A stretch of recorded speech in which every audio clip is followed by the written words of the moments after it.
What is up, guys, and welcome to the VisualWood podcast, episode number 39. Holy crap, 39. All right, I've got Almost 40. I'm gonna put you on the spot here, okay? Midlife crisis age, man. We've been talking for 2 hours, all right? Do you know of anything that might be going on with me at the moment? What do you mean? Well, let's have a test how well we know each other. All right. Anything going on with me, maybe? What do you mean anything going on with you? I don't understand. This is a trick question? No. I'm just curious whether like anything has happened in my life that you might think about this week, maybe. That I might think about? What do you mean? Yeah. Oh, well, like, I don't know. Well, you never said anything about your life. You never talk about your life. I've told you about this before, and I'm gonna be very offended if you don't know. I'm gonna drop a bombshell on you here. You ready? All right. Yesterday, it was my birthday. Ooh. Are you serious? Yeah. Yeah. How can we be friends and you not tell me that? I'm sure I've told you that my birthday's on May 22nd before. At some point. Dude, but here's the thing.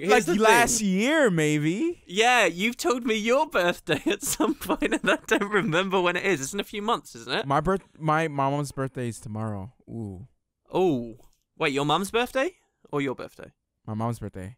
Oh, my birthday is on June 16th. Wow, wait. Go back. That was you realizing your mum's birthday is tomorrow and you haven't got her anything. Yeah. Well, yeah. Jesus Christ. Forgetting my birthday, not knowing my birthday. Well, that's she's fine. all the way in Miami and stuff, you know? It's I don't know. Send her an e-card. It's just an email with happy birthday written in it. That's thoughtless. What more thoughtless than not doing anything?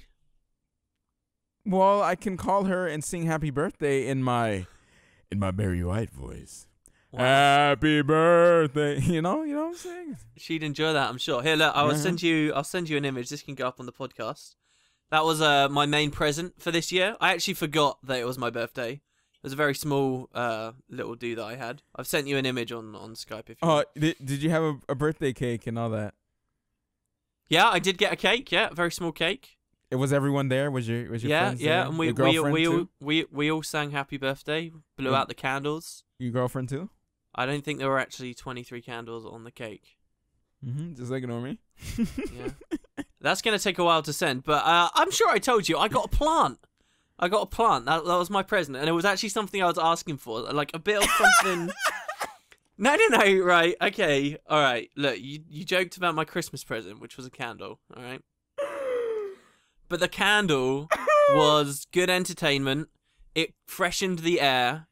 And, it was interesting. It's something you could have there while you're, on your computer desk. It's a cool gift, right? A scented candle. For the birthday, I legitimately wanted a plant.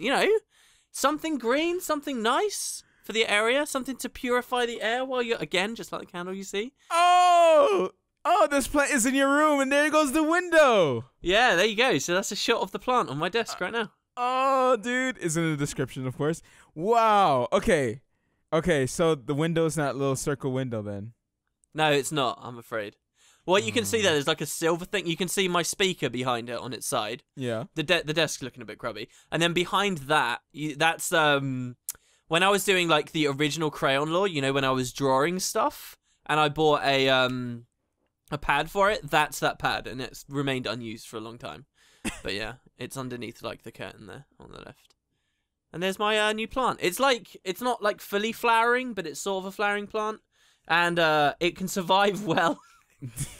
Get this. Keep going. It can survive without much natural light. So that means I can have those curtains you see there pulled and sit in the dark with artificial light on, like I am right this second, and the plant won't die. So did you ask for this question? I mean, not question. Plant? Gift? Well, not this specific plant, but I did want a plant, yeah. So there you go. Look, when you get a bit older, Matt, you don't have many presents you want, You buy stuff you want for yourself, and that's it, you're not relying on people. Right.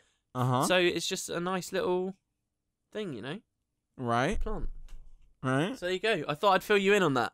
Well, and I withheld the information from you for 2 hours while we chatted earlier, just so I could spring it on you now. Well, I gotta say, my friend beat you because my friend tends to get really weird gifts from his parents, and last year he got socks. So That's not very weird, though, is it? That's just thought and heartless. No, you can wear socks, you know. It's used on your on a daily basis. It's not Used bad. socks. Okay. No, it's used on the daily basis. Yeah, okay. Yeah. No, that's fair enough. I think we talked about this before. Come on, that socks are like the kind of present you like when you get older. You're like, oh yeah, socks. You know, you hate them as a kid. You're like, for God's sake. And Well, then you socks get are 'em kind of expensive. I'm not gonna lie. So I should maybe in the States with all that socks tax you've got going on. You know, we don't get tax for our socks over here, so we're okay. Well, you're also right by China, so all the little Chinamen are building your socks. We're right in China. Wow. Yeah, sure. Okay. They all have like those little tags printed. No, they got stitched into them, made in China. Oh boy. Moving on. Is it time for those iTunes reviews? Oh god, I put this at the top of the list. I don't even have iTunes open. Do you want to inform everyone of what this is? This new section we've got? Oh, well, it's distraction. Right. Yeah, well, on iTunes, right, if you leave a review, you might get featured on the podcast. This is all just, a way for us to force you to, review us on iTunes. No, whoa. No, it's not. It's another opportunity for you to interact with us, the content creators, right? Right. There's nothing insipid about it. Forget what I just said. It is so cool being able to search VisualWood in iTunes and actually have it come up, by the way. Oh my god, we've got so many more ratings since last week. Are you serious? How many? Well, for me, there's now 19 5-star ratings. And?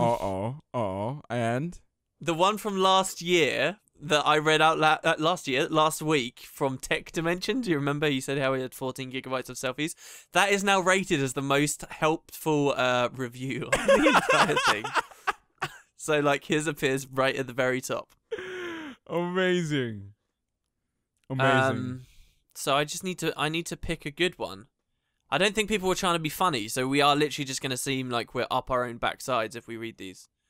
So here we go. All right, here's one. This is by Tobe MC. Okay, name I recognize. Great listen, 5 stars. They say, so glad there is a good and consistent Guild Wars 2 podcast. Well, we do try. The whole podcast isn't drowned out by Guild Wars content either.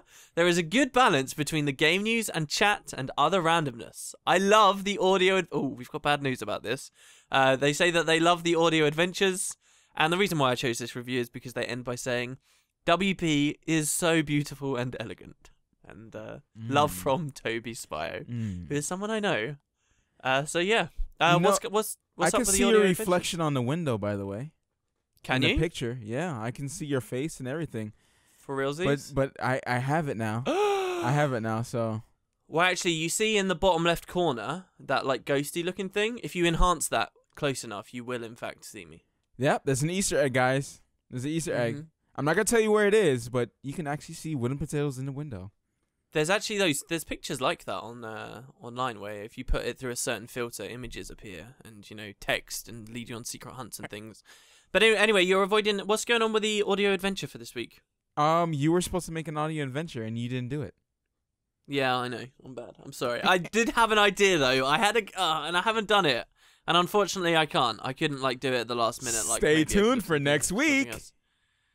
For the next audio adventure. Yes. This is like in an anime where they do like a bait and switch, and then it's just a rubbish filler episode instead of what you actually wanted to tune in for. Are you trying to hate on anime again? Look, it's just not for me. That's all I'm gonna say. All right. You're trying to again. You know what? Have you picked a movie for me this week? Is it gonna be another anime? No. What do you mean? I didn't pick an anime. Oh, did I? No, I didn't. I picked you Lady in the Water. That's right. How did you think about Lady in the Water? But before that, you had Redline. Right. Sort of anime. Are we going to move straight into... Oh, yeah, I guess, yeah, this is a good... All right, so Movie Club. Yeah, go ahead and make it weird. That's all good. Yeah, I'm sorry. Look, it's a structure we've got to keep to. Lady in the Water. So this is what you made me watch. Am I going to talk about mine first then? Go ahead. I hate you, basically. Like, what a terrible, terrible movie. Have you actually seen it for yourself? Yes, of course. Why did you make me watch this? Because you gave me a terrible movie. Dude, I don't know whether you were reading. Before we recorded this, you mentioned something that made me think you didn't see. But when I was watching it, I was actually in real time typing to you my reactions in Skype. Do you remember? Yeah. I'm just going to read those out for the lovely people at home as soon as I can find them here. I just tried to search for drivel and it didn't come up. So apparently it's not there. But it was the worst thing. I can't find it. It's the worst movie in the world. Basically, guys, here's the plot, right? There's a guy who works at like a motel, okay? And he is like the manager dude who looks after, well, it's not a motel, it's like a block of apartments, right? And he is responsible for making sure all of the plumbing is working there, that the lighting is working there, that the pool is working there, okay? And so he is out. You sort of learn about some of the tenants. There's a guy who is in town because he's meant to be reviewing some kind of writing thing, like he's a master of the way stories are supposed to work. There's a bunch of stoners who live in one of the apartments. There's an old guy that barely ever talks and doesn't seem to have much going on with him anymore. And then we got our main character. For the record, the main character is actually acted reasonably well, and I think it sucks that he's in such a bad movie and probably was just plunged to the depths of actorhood where he's probably never got another role again, because I certainly didn't recognize him. But he did a good job. Anyway, so this guy works in this place, and through the first, 10 minutes or so of the movie, they're all talking about how someone's been swimming in the pool. Woo! And nobody knows who. And he's like, were you swimming in the pool last night? And he's like, no, I wasn't swimming in the pool. Were you swimming in the pool last night? Why? Why would I be swimming in the pool? I don't like the pool. Blah, blah, blah, blah, blah. Turns out, after 10 minutes or so, it's the middle of the night. This is an M. Night Shyamalan movie. I'm not really sure what this genre is supposed to be. One of my comments to you in Skype was, wait. That's what it's from.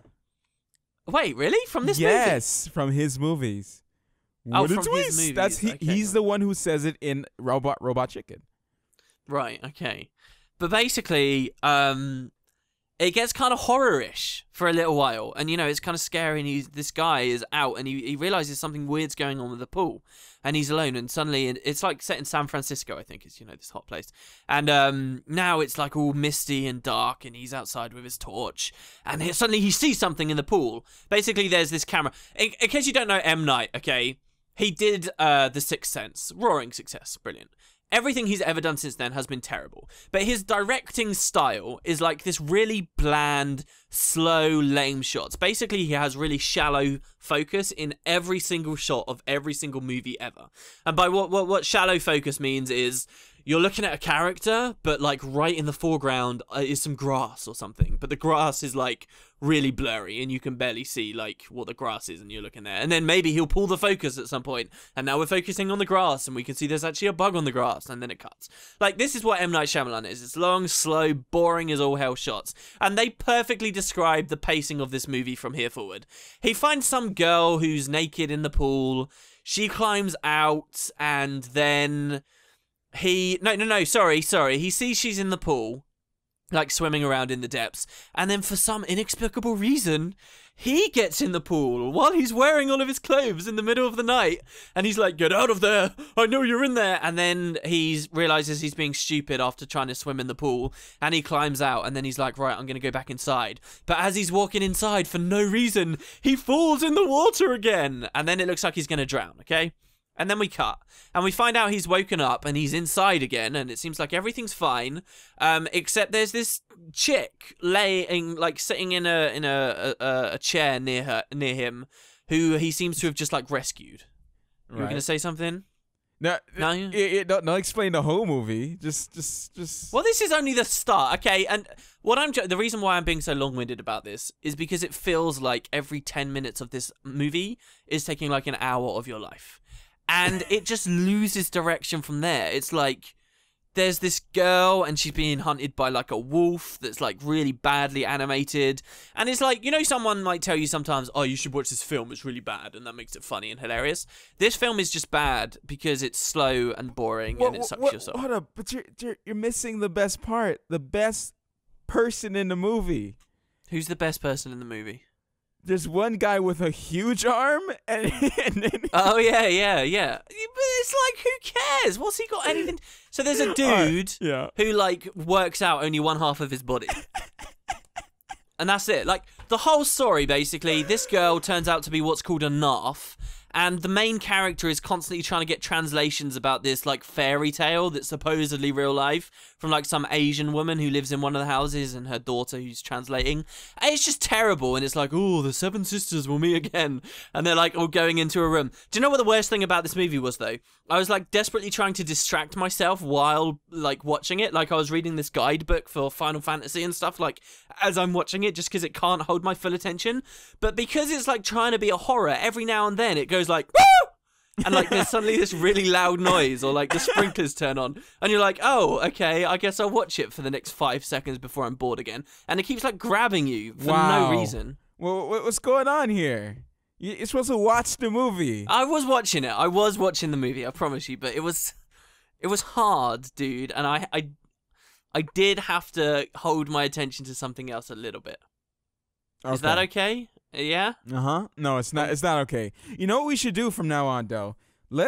So it's a little bit better. We should pick one movie that we both haven't watched and then watch it.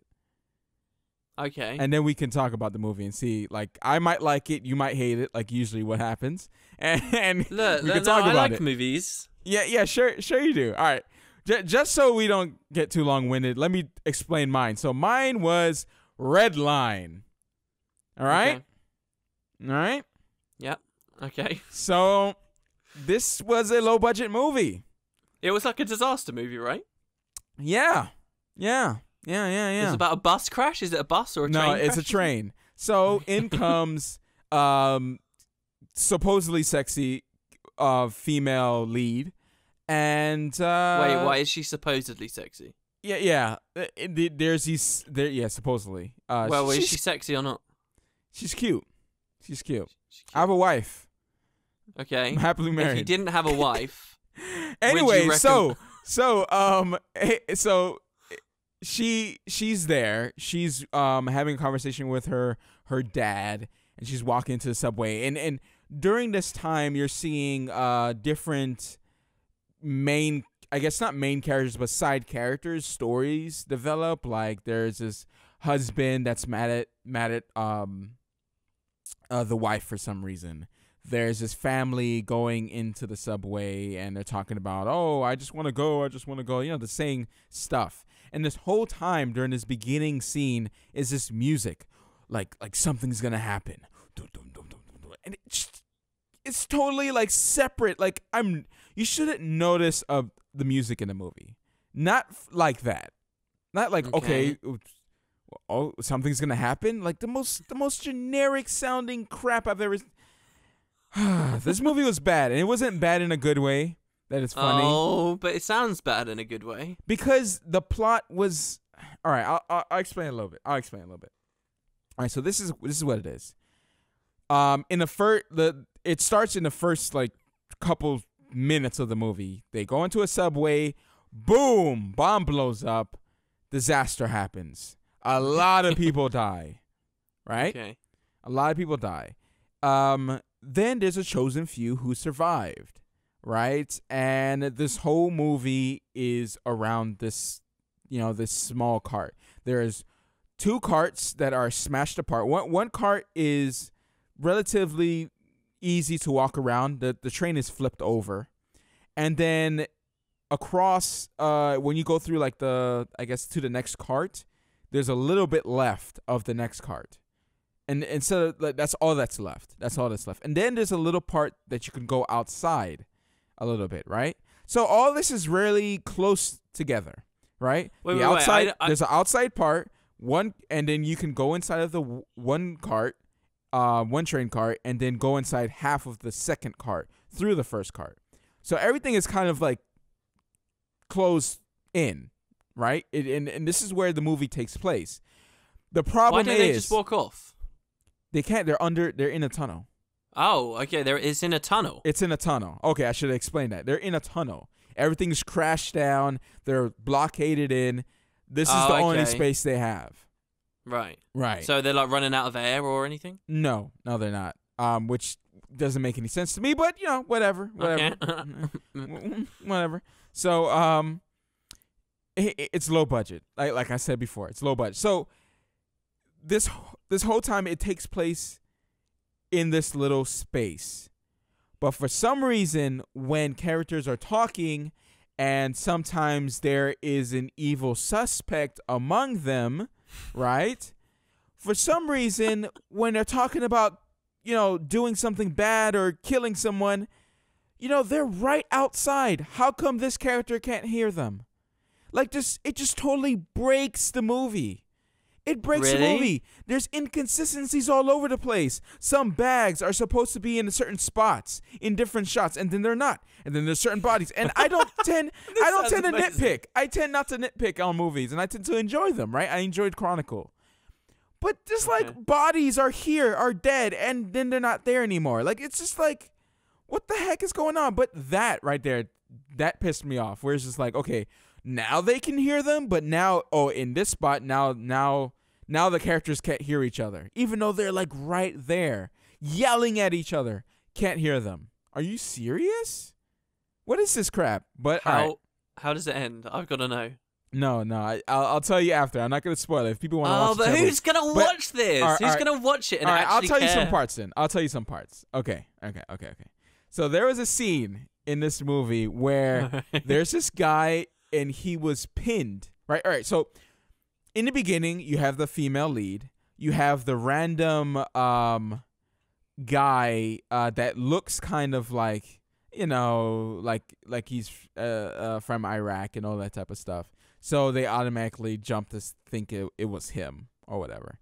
But anyway, that's a little bit into the movie. That's kind of was a spoiler, but who cares? Casual racism in the movie. This guy likes the girl. They obviously had eye contact, like as soon as she came onto the train. And I was like, okay, so that's a love interest. Very awkwardly love interest, right? Okay, but a love interest. Right, but a love interest. There's this guy, after the bomb, pinned under the seats. Okay. Right? Onto the wall. And they're trying to help him. So they have to kind of peel the seats off to try to help him. I don't know how he got trapped there. It didn't make any sense that the seats would bend that way and trap him under there. It just made no sense. There was no rocks, no nothing. Just trapped him to the wall. It makes no sense. Anyways, they're trying to help him. There's two guys trying to help him. The geeky skinny guy, generic geeky skinny guy, who's trying to be an actor, and the guy who likes the girl. So the guy who those two guys are helping them in that main cart, and then the girl is going around to see who's alive, and walks in, a woman who doesn't speak Spanish. They assume that she's a doctor. She goes in and she's like talking to a guy like, "Oh, are you okay?" She's speaking Spanish and trying to like help him up and make sure he's okay. And the girl just assumes, help, they assume she's a doctor. She just assumes that she's a doctor. Oh, this girl I think this Spanish lady's a doctor, but she doesn't speak English. She's like, and the guy just grabs them because the wife is hurt. The wife is pinned down in the other cart, in the half cart.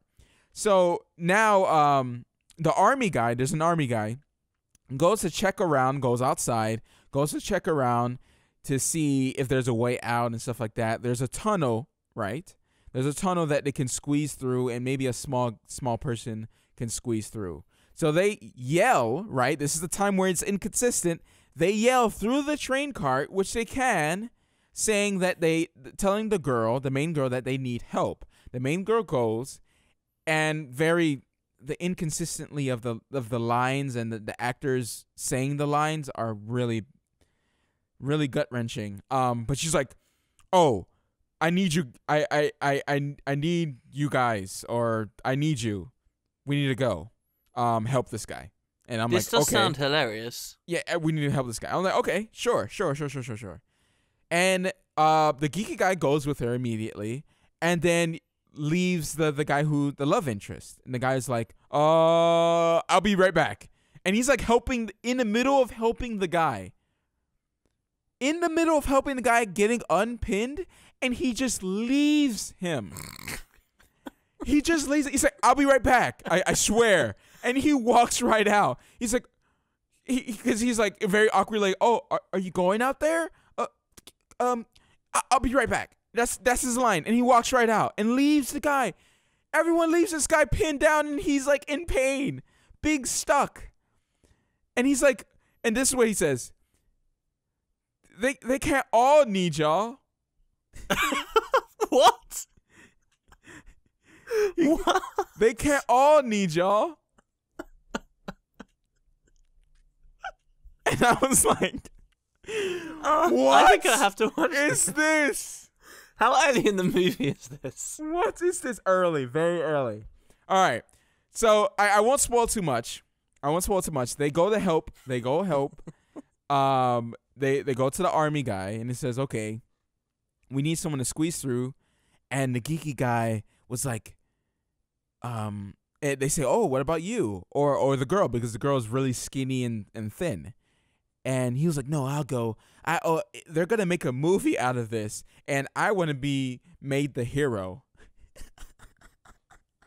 That sounds so awful. That sounds. And I busted out laughing. When a movie makes you bust out laughing, and you're alone in the house, yeah, it's funny.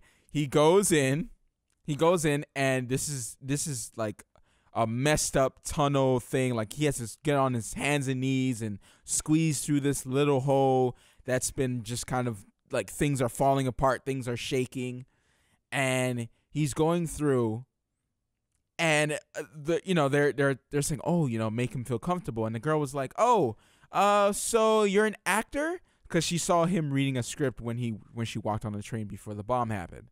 He's like, "Oh yeah, hey, have you seen me and stuff?" And she was like, "No, I saw you reading a script when I walked in." He's like, "Oh." Oh man, that just sounds sad. And then the army guy's like, keep going, and she was like, "Oh, but I think I did see you in that one commercial," and he was like, "Oh really? Was it about the solar system?" Oh my god. Was it about the solar system? And she was like, yeah. And the guy was like, "So, because she didn't know what to say. Oh, so what planet were you?" She says, "What planet were you?" He says, "What? So what planet were you?" The army guy, to try to keep the conversation going. Right. And he says, "Uranus." Oh my god.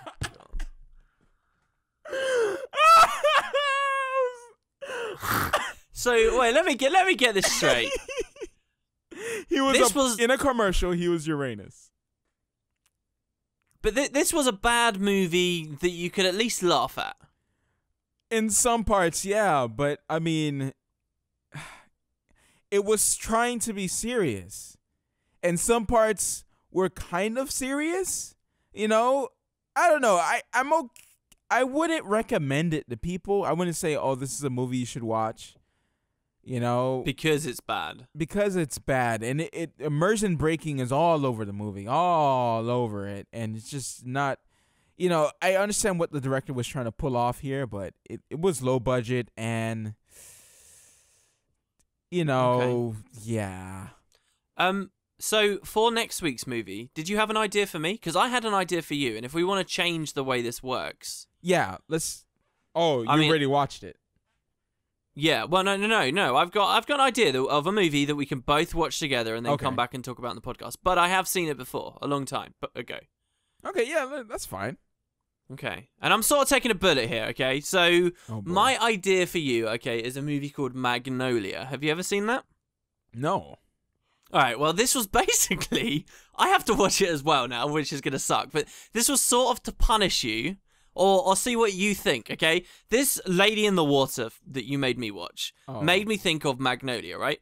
Lady in the Water was like really slow and lame, and it had a lot of lines in it that was like trying to make it, that it was like, "Oh, magic and love and power can be found even in the most boring and mundane of things. Like, that was the whole thing about the film. Like, it's boring stuff, but they're trying to make it dramatic. And I watched Magnolia a while ago, maybe a year, 2 years ago, because it was like this really highly critically acclaimed movie. Lady in the Water was obviously panned by critics. Magnolia, a lot of people really enjoyed. So I watched it based on that recommendation. Stephen Merchant even said in one of his, like, XFM radio shows that he loved it. And, you know, I quite respect him as, you know, as a famous person or whatever, I guess. Yeah. But I was like, okay, all right, I'll watch Magnolia. And I hated it. I watched that like maybe 2 years ago. I hated it because... And watching Lady in the Water reminded me of that movie. Like, Magnolia is all about trying to make drama and stuff, even in places where there should be none. So, I guess we can both watch it. And I kind of want to watch it again and see whether I was wrong to dislike it before. All right. But I think I will. And I wanted to make you watch it to see if you wouldn't like it too. By the way, it was a bedtime story, Lady in the Water, that he tells his kids. That's where the movie came about. Yeah, the whole thing's about how it's like a bedtime story and they're trying to, like, it's real and they're trying to, like, reenact it. It's like, oh, it's so much, ugh, it's just such drivel. Drivel is the greatest word for that movie. It's so bad. Like, the whole premise, I never explained to people, the whole premise of it is this girl's come out of the water and they're trying to get her back home, but she's being hunted by this wolf. And how does the movie end? You're watching the entire thing like, is this going to get interesting? How does the movie end? Does it have an interesting shock twist? Is there anything? No. It's just exactly how you'd expect it to end, and it's rubbish. Okay. Movie club is over. All right. So, games we've been playing. Yeah, so what have you been playing this week? We talked about it last week. Release did come about. I am immensely curious how well this went. Yes, it was good. $20 you finished for it? a 6 to 10. Yeah, I finished the same day. 6 to 10 hour game, which has replay value, which I'm gonna play through again, just because I just want to grasp everything. All right, so I talked with this about, like, after I beat it, I talked with Bunny Hop, who went to go get some lunch at a restaurant and at Mellow Mushroom. Yes, and it was pretty good. So we talked about it. And there was a lot of things compared to Bastion, because we both like Bastion, and then we went into Transistor. Now, the differences between Bastion and Transistor, Bastion feels like a more full experience, like it was thought out through and through, and a lot of the story was brought to you through the narrator, right? Which is the guy that was in the main hub of Bastion. He was like always talking the whole way through the game. Right. And you didn't feel disconnected, even though you didn't know about the world too much or anything like that. You felt like you can follow along with the story. In Transistor, the narrator is not really, he's not a narrator anymore. He's the sword. So he knows as much as you do. Yeah, exactly. He's a character in the game. So you're a sword, and during the story is not developed through like the talking anymore. It's more through text in the game. All right? So for some reason, you gain people, you walk up to dead people and you can like take their, I guess their like soul or something like that. Well, hold on. What's the just general plot? What is it? The general plot is there is this automated world, right? Okay. This automated world which everyone can choose. It's a very high sci-fi futuristic world where everyone can choose what they want. They can choose their reign. They can choose. They can. There's a big vote system, and there's these people, this board that controls everything. So they vote on like the weather they want. Yeah, they vote on the weather they want. Everything, and they were trying to make something called the process, right? Which is like an automated system that it would change the world for them. Okay, so they don't have to vote anymore. Yeah, and it will control everything basically, and they don't have to do anything. They will control it. If something went wrong, the process end up spreading and changing everything into this bland white world, and it just kind of just went on a rampage. It's like an infection. Okay. So this transistor, I can't spoil, like, you can't really talk about the story without spoiling stuff. All right, yeah, and I totally understand you wanting to preserve spoilers. Yeah. So I can't say much. You know, I don't want to say. I want to use where I want people to figure out by themselves if they do, you know, go for it, because the story is a lot for it. So that is like the basics of what happened, and that's why the process, you know, is something. You're trying to fight the process. And that's what you're fighting in the game. Yes, combat system is really good, really good. Big change from Bastion. I think even better from Bastion. It's kind of hardcore, where you can add limiters. Also as well, to make the game even harder, and I mean harder. You can change between real-time combat from action, and it has its strengths and weaknesses depending on what you do, and you have to do both of them. You can't just do all action. You have to kind of use both of them in the meantime. So what happens is you have a bar, right, which is a turn bar, and you can use that bar to do certain skills, right? And you have 4 different skill slots you can put in, and within that certain slot, you can add two more effects. All right, let me just start. You get overall, you unlock 16 different skills. Each skill has, depending on which slot you go into, you have the main active slot. Then you have a slot that will change the effect of that active slot, right? Okay. And then you have a passive slot, right? So, for instance, if you have your first active slot, right? That one slot has 2 more slots under it, right? So, for instance, if you have in that active slot, in the main slot, you have this attack, which you slam your sword down, right? Called Breach, where you just do this line attack, right? And then you have this slot that in another you can like augment it twice. Augment it twice, right? But if you use Breach in something else, right, as not a main active slot, you can change the effect of that active slot. So, for instance, Jaunt is a skill that you can dash far away, right? But in an active slot, you can dash far away, right? But if you change that slot and put it under an active slot, right, which is Breach, you can make that available to be used in a when you're in recovery mode, which is extremely strong. And there's a lot. What's recovery mode? You just sort of. All right, so when you use your turn, you can't use any of your skills. Okay. So that's the drawback. So passive slots. Anything in a passive slot triggers while you're waiting for it to recharge? No, that's just passives. There's 3 different slots: passive slots, main active slots, and then from your main active slots, you have 2, little passive slots that augments the main slot. Okay, I got you. Right? That changes it. There's one that shoots little beams, right, in an active slot. But if you put it under something, it will reduce the cooldown on that skill.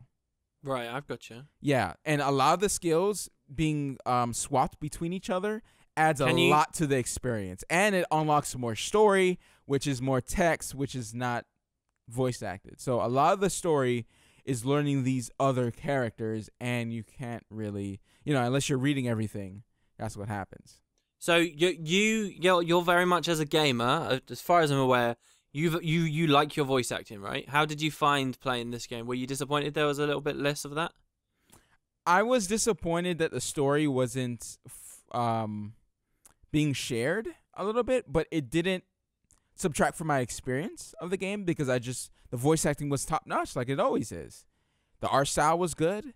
The overall experience was really good. There was a slight disconnect within the story. I feel like there's some parts where they weren't explained, but I think it's meant to be that way. But I feel like, I guess it's good that you're left needed wanting more of the story, which could be a bad thing as well, depending on how you look at it.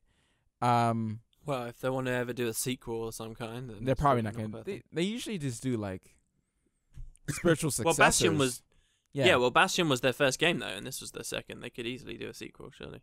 Yeah. Usually they have a definitive ending. Like, they have an ending. You know, it's done. Like, they finished the game. That's usually how their endings go. So I don't think they make sequels. They kind of just make different projects. I was going to ask, you said it's got a lot of replayability. Do you actually personally think you'll be replaying the game anytime soon? Yes. So you played it all in one stint. I've already started on release day. Mm-hmm. Oh, so you've already started your second playthrough? Yes.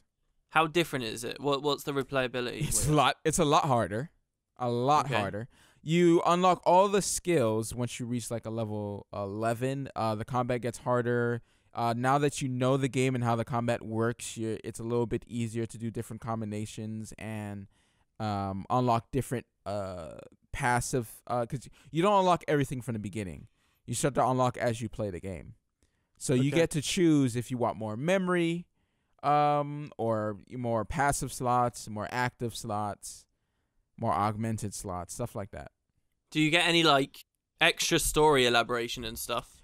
No, there is a couple sneaky things in there that I can't spoil, but yes, there's a couple sneaky things in there, and you pay attention more to the story and you read everything now that you have unlocked everything. So I guess you can say yes, you do. Right, okay. Because like I've got to admit, like even though I knew a lot about Bastion as I played through it, there were times where the plot lost me a little bit. Like it was such a surreal plot too, and that had some replayability. I remember I did understand it a lot more the second time I went through it, and I'm guessing Transition's just the same in that regard. Maybe a little bit more than Bastion. I really enjoyed Bastion, and I never really had to think about like, oh, this doesn't make sense. In Transistor, it wasn't a feeling it doesn't make sense, but it felt kind of, the pacing was a little off, I guess you can say. Can you give any examples without spoiling stuff? No. All right. No, but the combat was good. I enjoyed the story. I enjoyed the challenges that it gave. Like it has different challenges, like like speed tests and stuff like that. So if you could give it a number out of 10? I don't really do numbers, but I guess if I come on. How did you feel when you finished? When the credits rolled, where were you out of 10? I was 8. You were an 8, okay. I was 8. It wasn't perfect, but I really enjoyed it, and I'm glad I bought it. Where were you out of 10 when you finished Walking Dead? Oh, God. Oh, dude, I was in tears. So a 10? Is that a 10? I don't mean it as a perfect game, but I mean it a 10 because I enjoyed it to the highest level that you could enjoy a game when playing. Like when you're satisfied with everything, with all the episodes and everything, you're just overall satisfied with the game. That's when I think that's what a 10 means, right? It doesn't mean that it's a perfect game and it's the same thing for everyone, but that's what I think. I'm fully satisfied. Satisfied with the game. Absolutely. I think that's a smart way to do it, because there isn't such thing as perfection. Like, come on, you learn that when you're a kid. No, but people think of it as that. Call of Duty 10. Because they're silly billies. Oh, he's so silly. Wow, that's a bit patronizing, don't you think? No, maybe not. So you've been watching Arrow. Yeah, do you know what this is? Yes. I've watched 6 episodes. Never went back because it's one of those cases where life happens and then you end up watching something else and then you go on a binge on something else and then you never go back to it. Yeah, I have the whole first season and I need to download the whole second season. I need to watch through them. And I still need to catch up on Game of Thrones and The Walking Dead.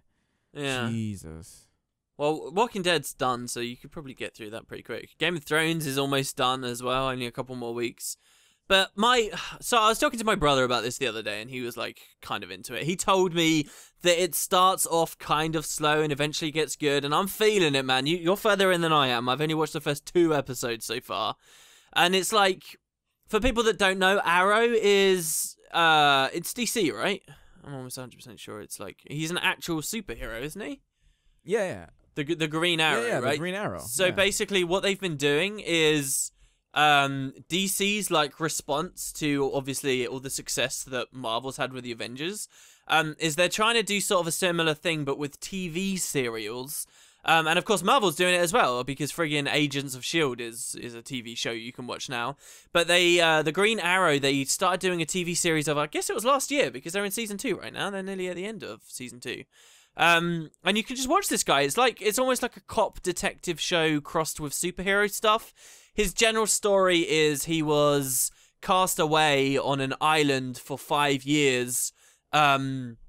And when he returned, he came back to clean up his city. He's a lot like Batman in that he doesn't have like a super power of any kind. Like he's a man, he's just, you know, got great ability and resources. He's like a millionaire, and you know, it's very similar to Batman in many ways, I would say. Yeah. But he's got his own flair. Like unlike Bruce Wayne, this guy was, before he was cast away, like a young douchebag, you know, preppy or lived a pampered life kind of thing, and you know, just a snotball mostly. However, he gets cast away, all this stuff happens, and so it's kind of a bit rubbish, but at the same time it's got this really cool mystery. I don't know what it's like by episode 6, but they're gets better, because it at first it's like, oh, this is another CW show where they CW'd it up.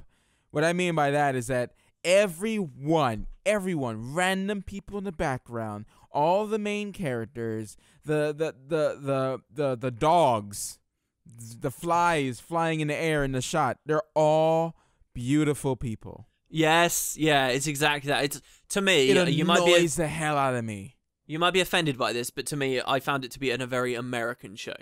Like, that is very much what they're kind of doing. Like, everyone's all pampered up, and it's all very, you know, Hollywoody-ish, but obviously it's a TV show, and I don't know, some of it I found a CW thing. It's not an American thing. Sure, but anyway, like don't shore it off now. No, I totally. Americans, let's get angry. Sorry. You know, that's just what came to my mind when I was watching it. Anyway, like it's excusable, and it's sort of, it's getting there a bit, I think. But it's been kind of interesting. I do hope it gets much better. I think it's got some, you know, the black guy chance. makes it better. The black guy. Yeah, like awesome. he's got like, you're talking about the bodyguard, right? Because there's two black guys in it at the moment for me. But like, yeah, so he's got this bodyguard that's been appointed to him, and he doesn't really want, and he's trying to live a double life, and yet he's got this ex-military guy who's supposed to be looking after him. So you know, there's all these interesting situations where he's trying to shake him, and I believe it's my hunch that over time these two characters are going to become very close to one another, and eventually it might even be like a bit of a hero sidekick style thing. But also, I think the black guys are going to die. I'm not going to lie. I think he's going to, maybe it'll be like the season 1 finale or something. It's just a pretty, come on, dude. It's all over. It's written everywhere. They're going to get really close. He's going to find out his secret, and then he's going to get shot. And then it's going to be like some vengeance story for season 2. Oh my God. I promise you, it's going to be something like that. Dude, and there's stuff going on with, kill off the black guy. Black guy should never die first in movies. Well, yeah, racist. As long as he's not first. What was it I watched where the black guy died first again? I guess that's a bit of a spoiler. Maybe cut.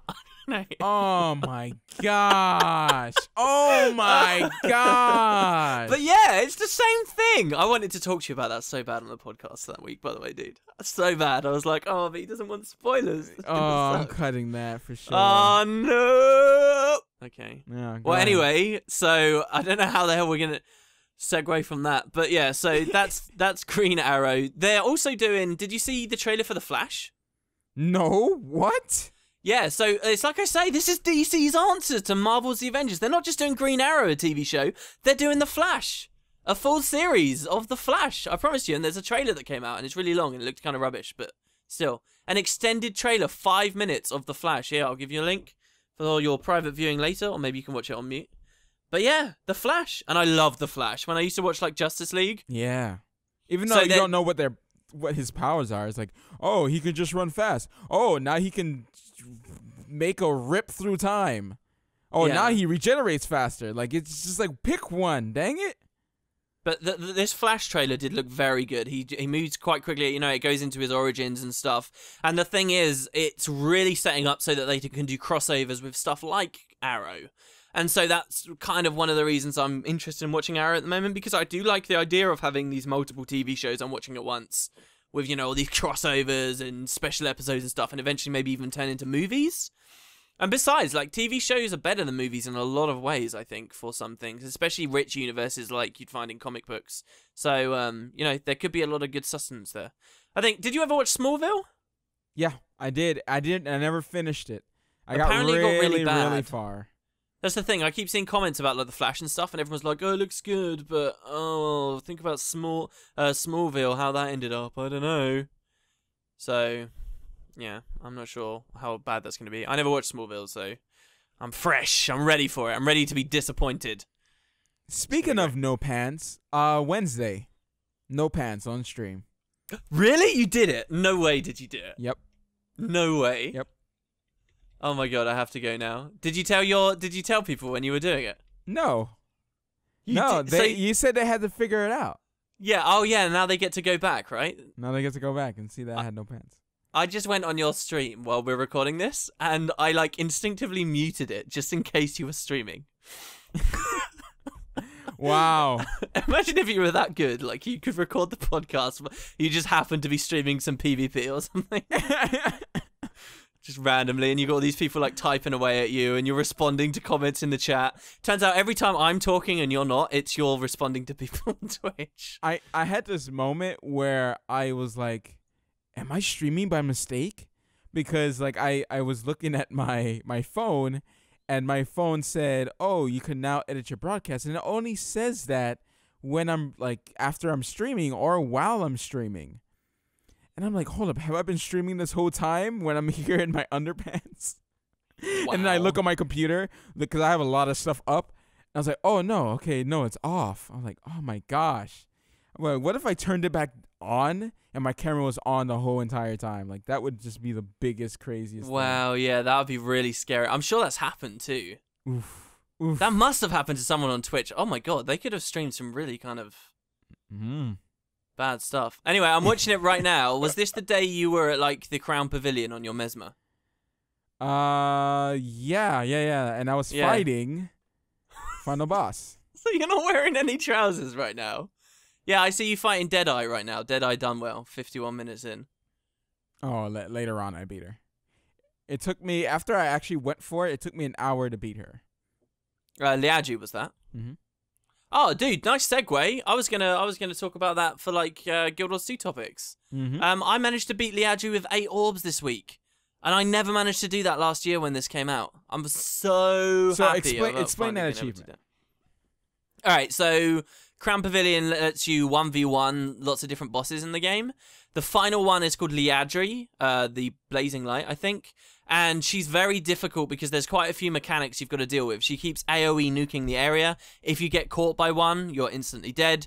There's these vortexes that are spawning in the arena, and if you don't break them instantly, they'll like suck you in, and then you might land in an AoE and you'll be instantly dead. And the entire time through the fight, there are these shadow versions of Liadri that she keeps summoning, and they're constantly walking up to you, and if a single one touches you, you die. And it's your job to lure these shadow versions of her into these white circles in the arena, which destroys them and turns them into orbs. And then you have to pick up the orbs, throw them at her, and once you've thrown 3 orbs at her, she finally becomes vulnerable. And then she starts attacking you and putting all these conditions on you and cleansing herself and putting weakness on you.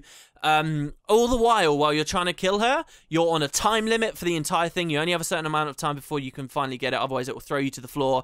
And you've got all these other mechanics I just talked about, these one-shots to deal with all at once. She was notoriously difficult, and she's one of the few really well-designed, interesting bits of content in the game, frankly.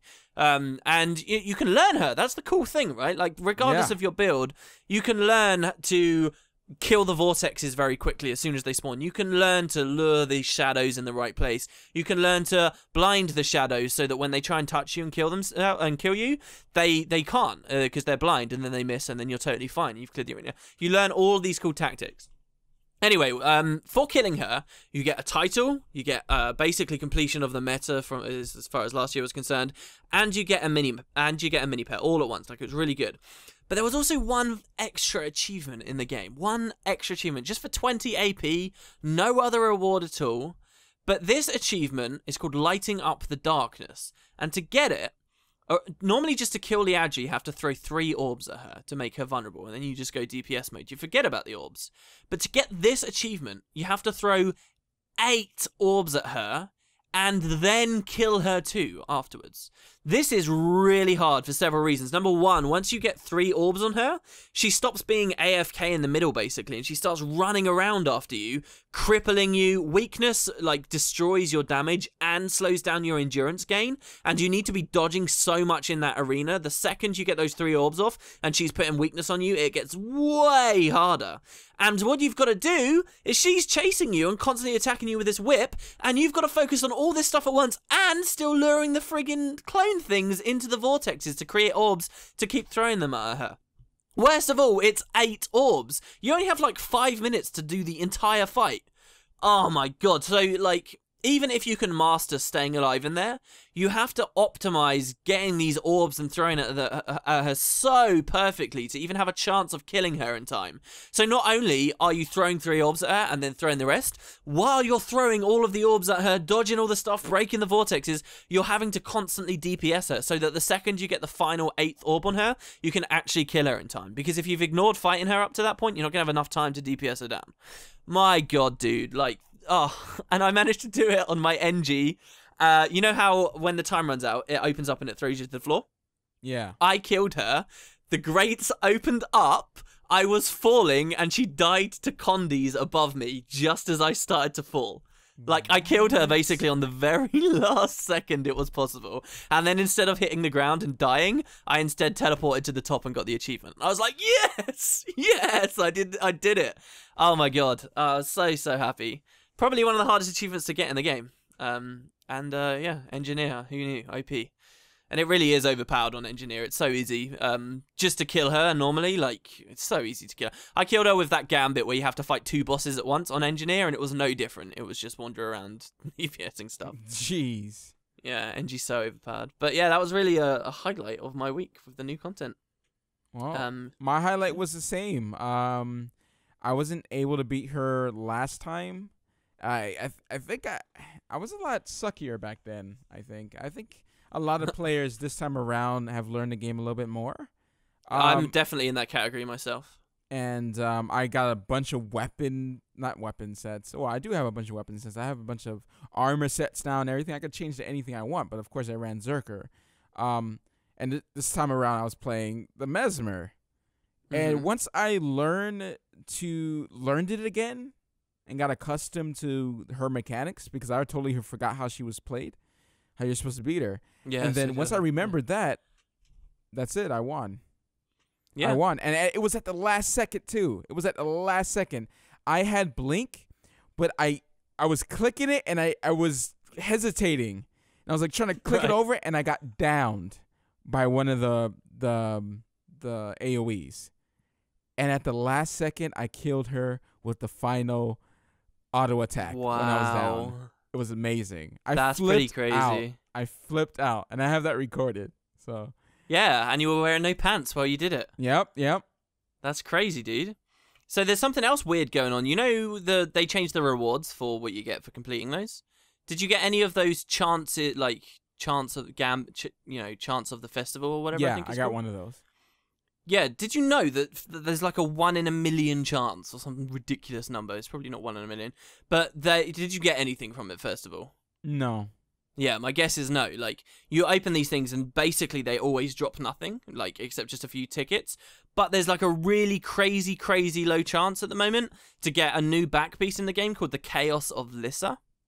And this thing is so rare, it's worth thousands of gold at the moment. Wow. And so, like, there's these things you can do in-game. This new patch actually brought... Everyone thought it was going to be a farm patch, like, down below with the Crown Pavilion, which I guess we can talk about in a sec.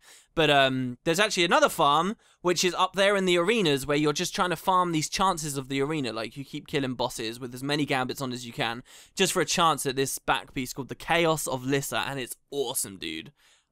Like, next time I see you in game, I'll ping it to you. The thing looks amazing, but it's like this crazy rare item. I did want to mention it just here on the podcast so that people know, like, if you want to try and farm that, it looks like a kind of a fun thing that you can do for now, and you can get really quick at it, and maybe actually get like crazy amounts of gold at the moment in the game. But yeah, so for the new content, what did you think about the patch? Like, and the fact that the farm isn't really there at all? Oh, you mean the easy farm? Yeah. Well, it's not easy anymore. The farm is there. It's just not easy. So and I see nobody there. When I went down there, I saw nobody there, and I was like, okay, well, most everyone's casual, really. Most people are casual, so all you're gonna see is these guilds going in there and getting their own server or own shard or whatever you want to call it, own district, and just running the bosses and keep running the bosses. And you're saying that they were getting a lot of gold, but I don't know. For me, it's not that I dislike the patch, but I'm not interested in the patch because you've already played it. Because I've already played it. I don't feel like playing any of the other stuff. I've done this already, and it's just mini games and stuff. I mean, I enjoy the Queen's Gauntlet. I enjoy beating her. I definitely got a kick out of that. That was probably my high moment and my only moment. I don't care for the farming patch. I used to love it, but I don't know. I kind of changed since then about farming and stuff like that. I've kind of stopped it. I think I've gotten burnt out too much on farming and everything. Especially the boring farms, Yeah. Like the Zerg around. Like, I haven't played the good, like, basically what they did, guys, is last year you could just Zerg them all and you get rewards. Now you don't get rewarded unless you kill all of the champions, like, in a short amount of time, and you've actually got to, like, play mechanics and stuff. Do you know, like, how the bird guy works? Do you want to explain? No. I all I've seen was just the random lava guy just going back and forth from rocks. So, like, last year, one of the bosses, you'd just Zerg him down. It was literally nothing. It was one of the, auto attack, go make yourself a sandwich, you've got it. Now, this year, he's this ogre guy, right? And he's got a ring of birds around him, like this big ring of birds, like really tightly around him. So if I, as an elementalist, go over to him and try and use like any AoE nukes or anything, the thing about the birds is they have retaliation on all of them. And when they hit you for a tick of retaliation, it does insane damage. So I actually, in a video I put up, I cast a lava font on the ogre guy, and it just instantly killed me. Because the lava font hit these little birds, and the birds, like, have this insane damage. So to kill this ogre, you can't, like, over-zerg it. You have to go in the area. There's all this bird seed, and you have to grab the bird seed and start throwing it around the general area, and this moves the birds. The birds, like, then fly away from right next to him, and as long as you've got enough people throwing the bird seed in the right places in the right time, you can keep the area around the ogre clear enough to actually do damage to him. So that's how they've changed it. They've made it that you actually need to play different mechanics for each boss, and each time you kill a boss, it gives its abilities to all the other bosses in the arena. So, for example, the centaur guy has got a bunch of, he's got like a herd of centaurs who are invulnerable to normal damage, stampeding around him in the arena. So you can't just stand there again, AFK auto-attacking, because these friggin' centaurs will come and just plow you down. And if you kill that centaur in general is kind of an easy boss to kill. Aside from that, he's got some other like shotgun AoEs that they've got the new like tails and stuff on, so you can like keep kiting around him quite nicely. But once he dies, he gives that stampede to all the other bosses in the area. So now when you're fighting like the destroyer guy you were talking about that blinks across all these things, there's all these friggin' centaurs that are stampeding and stuff. So if you want to kill all 6 bosses and actually get the good farm, and trust me, there is still farm, guys, like it's still all there. It's actually, the rates maybe aren't better than last year, but if you're getting the gold rewards, they are still there. But if you want to do it, you have to kill the bosses, like, pretty close to one another. Otherwise, you end up with, like, one boss at the end that's got, like, the abilities of 5 other bosses all at once. And you can imagine how just insanely difficult he'd be to kill at that point. So you want it, yeah, so you kind of want him to be low. What are the mechanics for the destroyer? I think it's the destroyer. Yeah, so the destroyer is in, like, a lava field with very small, like, leapfrog platforms that are the only safe places you can stand. But the boss himself will teleport across those rocks in the room. Okay, no. That you're talking about that. Oh, you're talking about, yeah, I was talking about the lava shaman. You're talking about, like, Pyroxis or whatever? I think that's what it is. I can't remember what I was fighting because all the skill effects, I couldn't see, like, how the boss looked like. Yeah, he's a giant destroyer thing. Yeah, I kept getting one hit for nothing. There's no indication. Like as soon as he would look at me, I would get one hit. Well, his thing is he insta-gives you, but he's got like these, it might have been your graphics settings, I'm not sure, but he's got like these giant fireball things. Yeah, that like come out, one goes in front of him, one goes 45 degrees to the left, one goes 45 degrees to the right, and they're like flying all over the place, and they start like rolling around and stuff, and you've got to keep away from the fireballs and then move them down. But he's a really hard one to kill, I think, like, because it's weird in there, because it's like, do you want to kill the easy boss first, or do you want to kill the hard boss first? Because you kill the easy boss first, and you've just made the hard boss harder, or if you kill the hard boss first, you've just made the easy bosses harder.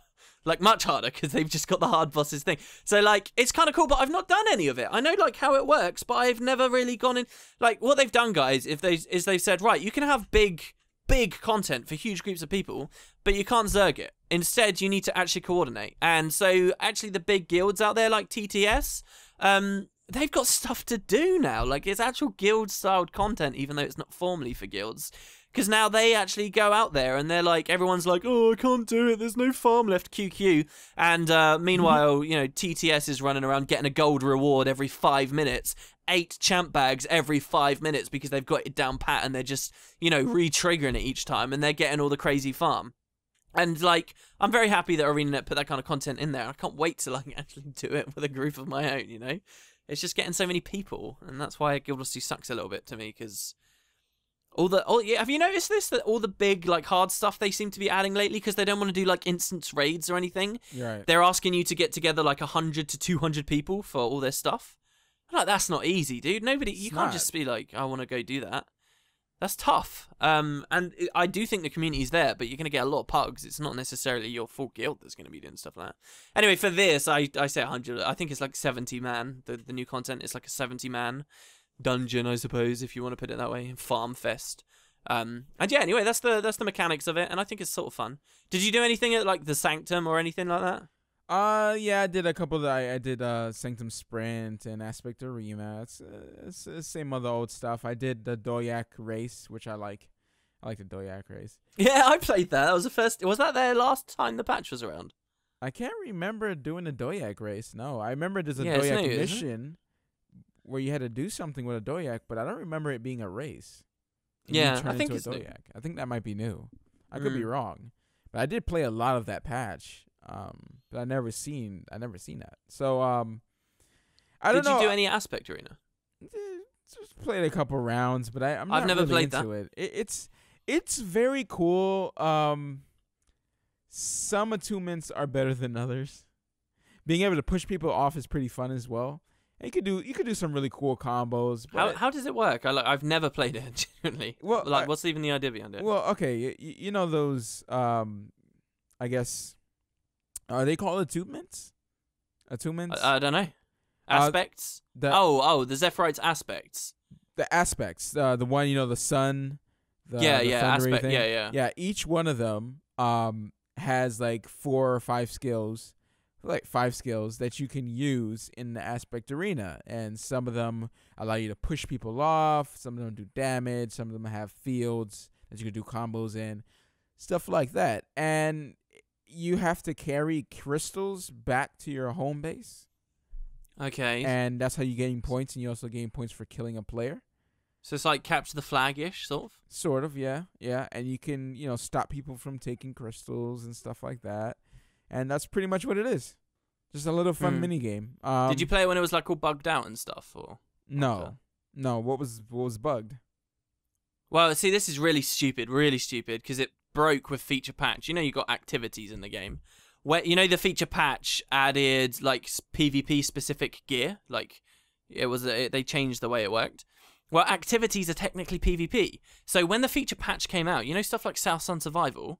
People were like wearing Mercy runes and Hydromancy sigils and stuff because of the new PvP system, and they were working in activities. So, South Sun Survival, you're supposed to be getting degen on you constantly, and the more hungry you get, the worse the degen is. Well, in there, people would just run Mercy runes, and then they just outhill all of the degen for like ever. Wow. And then they just use their Hydromancy sigil to kill people instantly. Anyway, so this patch came out. They brought back Aspect Arena. What is Aspect Arena? It's a friggin' activity. And so this same bug that had already been there in the game since feature patch, all of a sudden Arena realizes there, despite the fact there's been multiple people talking about it for a while. Because obviously there's new content. So people were just killing each other with sigils and stuff. All right. I'm going to say something. I don't think there's any excuse for that. It's pretty bad, isn't it? It is pretty bad. I mean, okay, it's not breaking. I mean, it's breaking experience for people who have never played the game, never played Aspect Arena and stuff like that. It's not that big of a deal, yes. But how does some of that slip? How does that slip through? How does that slip through? How do you not play the game before you put it out there for everyone? That doesn't make any sense to me.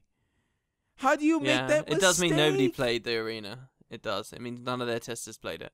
And what's kind of interesting as well, though, I'm curious. I haven't tested it. I'm curious if they only fixed Aspect Arena. Like, whether they still don't know that the other activities are still broken. So, like, South Sun Sprint, South Sun Sprint, is that what it's called? Why am I, blanking on the name of that? I think it's South Sun Sprint. Anyway, no, Sanctum Sprint. Sanctum Sprint, yeah, that's it. Like, you could run Traveler runes in there and constantly be moving way quicker and stuff. Like, they were all broken, and I wonder whether that's still broken now. I guess they would probably have realized that it was all broken and fixed it all at once. But yeah, like, it's just crazy, isn't it? But like, it was, I guess your max health in Aspect Arena is like 100, correct? So people were running with Sigils of Fire, and they'd attack each other, and the Sigil of Fire procs for enough damage to just one-shot someone.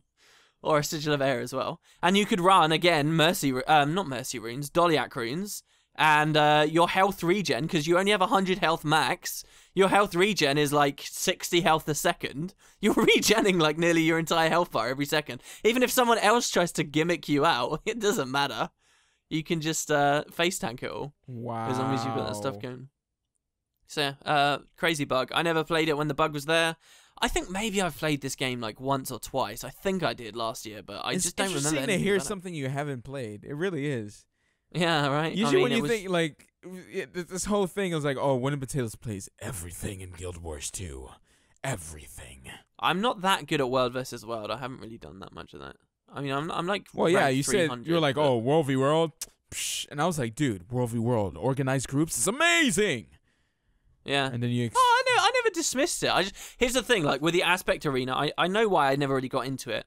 Because do you remember when they added Aspect Arena, they had like so many mini games, and we just finished like hadn't Dragon Bash just come out as well, and there was another mini game there. If you remember the Dragon Bash Arena, like they did so many mini games, and I remember last year when Aspect Arena and the sprint, the race came out, I just sort of thought to myself, my God, I just can't be bothered to learn another mini game. Like, I don't know, like, I feel like you're sort of getting old when you're at that point, when the idea of another minigame and another bunch of stuff to learn isn't exciting anymore. Instead, it feels like a bit of a chore. But I was definitely at that point last year. I was like, I can't be bothered to do that yet, because it's going to be that's why I didn't enjoy the patch very much. I mean, I didn't hate it. it's just like, it's another filler thing. I'm waiting for Season 2 because that's what I'm waiting for. That's my way to be like, okay, this is cool. I'm glad what they're doing with the Living Story patch or expansion Living Story, whichever they're gonna be doing. Hopefully, I'm hoping there's an expansion Living Story. What I mean by that is, for new people, is, you know, they've talked a lot about Living Story being the same as an expansion. So meaning the Living Story might come out with new areas for you to explore and a story being attached to it. So we agreed on a wager before we recorded. Oh, yes, we did. Okay. Do you want to talk about it? So let me clarify. I hope Winning Potatoes is right. I really do hope Winning Potatoes is right. But for the sake, I think they're going to balls it up. I think they're going to balls it up. You don't think this is going to happen, but you want it to happen. But I want it to happen. Okay. All right. So the wager is that Cantha will be announced on the 2nd anniversary of Guild Wars 2. Which is just a matter of months away to everyone. Yes. That is my belief. I think it would be a perfect point for them to announce it. Half of me is saying this because I really want it as well, just like you. And I am a little bit skeptical, but yeah, we've made this wager. 10 gold. 10 gold. Yep. 10 gold. So if we all get what we want, unfortunately, you have to pay 10 gold for that, Matt. I'm fine with that. It's easy to make in one day. But if they disappoint and there is no news at all on the 2nd anniversary, you owe me 100 gold and a legendary. What? Can you owe me 5 gold if they at least announce an expansion? If I'm wrong about the Cantha bit. Oh, yeah. No. I'll give you 10 gold if they announce it. Okay. Expansion on the anniversary. That's still big for them because they've been like, oh, I prefer the living story strategy. Colin. Dude, he was so nice to you when you met him, and then you say that? What do you mean? How do you think he feels right now? What do you mean? Giving him that voice. Aw, Colin. Dude. Me and Colin are cool, dude. Me and Colin is cool, man. We cool. Oh, speaking of fan art, we didn't talk about it in the podcast, but I saw you put it in the links. Someone drew your video game? Yes, dude. It was amazing. Oh, what the hell is that? Dude, he drew the story. That was cool. I saw that. I was like, damn, that is actually like really awesome. Dude, I had to take it into the bathroom. Oh. Yeah, you know, but we talked about, you know, maybe some jokes inappropriate for the podcast. Oh, okay, I'm sorry. And then you think of them and you just can't help yourself, right? Is this one of those moments? Well, you know, I meant just like the same as you take your 3DS into the bathroom because, you know, you want to use it while you poop. That's what I meant. Sure. That's what I meant. I don't have anything dirty on my 3DS. No, I mean I'm playing a game. I'm playing Pokemon, man. Oh, okay. Jeez. Thank you. All right. Thank you. For sure. Is that it? Is it time for the question? No. I got one thing I want to say just before question time. Only because I'm a bit anal about it, but also because I if somebody genuinely surprises me, teaches me something, I want to point that out. Like, that's cool. Last podcast, I was talking about how I tried to make a thief that had like hundreds of % condition duration for poison. And someone left a comment, and I was talking about how it could cheese bosses and stuff. Someone actually left a comment saying that the cap for Condi duration is actually only 100%, so I'd wasted a bunch of stuff. I never knew that. That is like a pretty serious mechanic in the game that I just didn't know at all. And I just sort of wanted to point that out to everyone who may have been listening last week, that it doesn't work. And I really don't think that's common knowledge. 100% is max. It's capped out. And just, I guess, thanks to the person who pointed that out. So, yeah, my Thief Condi build thing didn't work. And I wasn't running Pizza as Condi duration. I just knew it was. I was running Koi Cake, so don't worry about that. I got you covered. But, yeah, so that was it, literally. Want to go into the questions? Let's do it. There's no stalling because we've streamlined our processes. Yes. We have it on the doc now, on the Google Docs. Google is going to take over the world. We all know this. What was it? Oh, yeah, Google dude. or is going to buy Twitch, or thinking about buying Twitch for $1 billion. All right.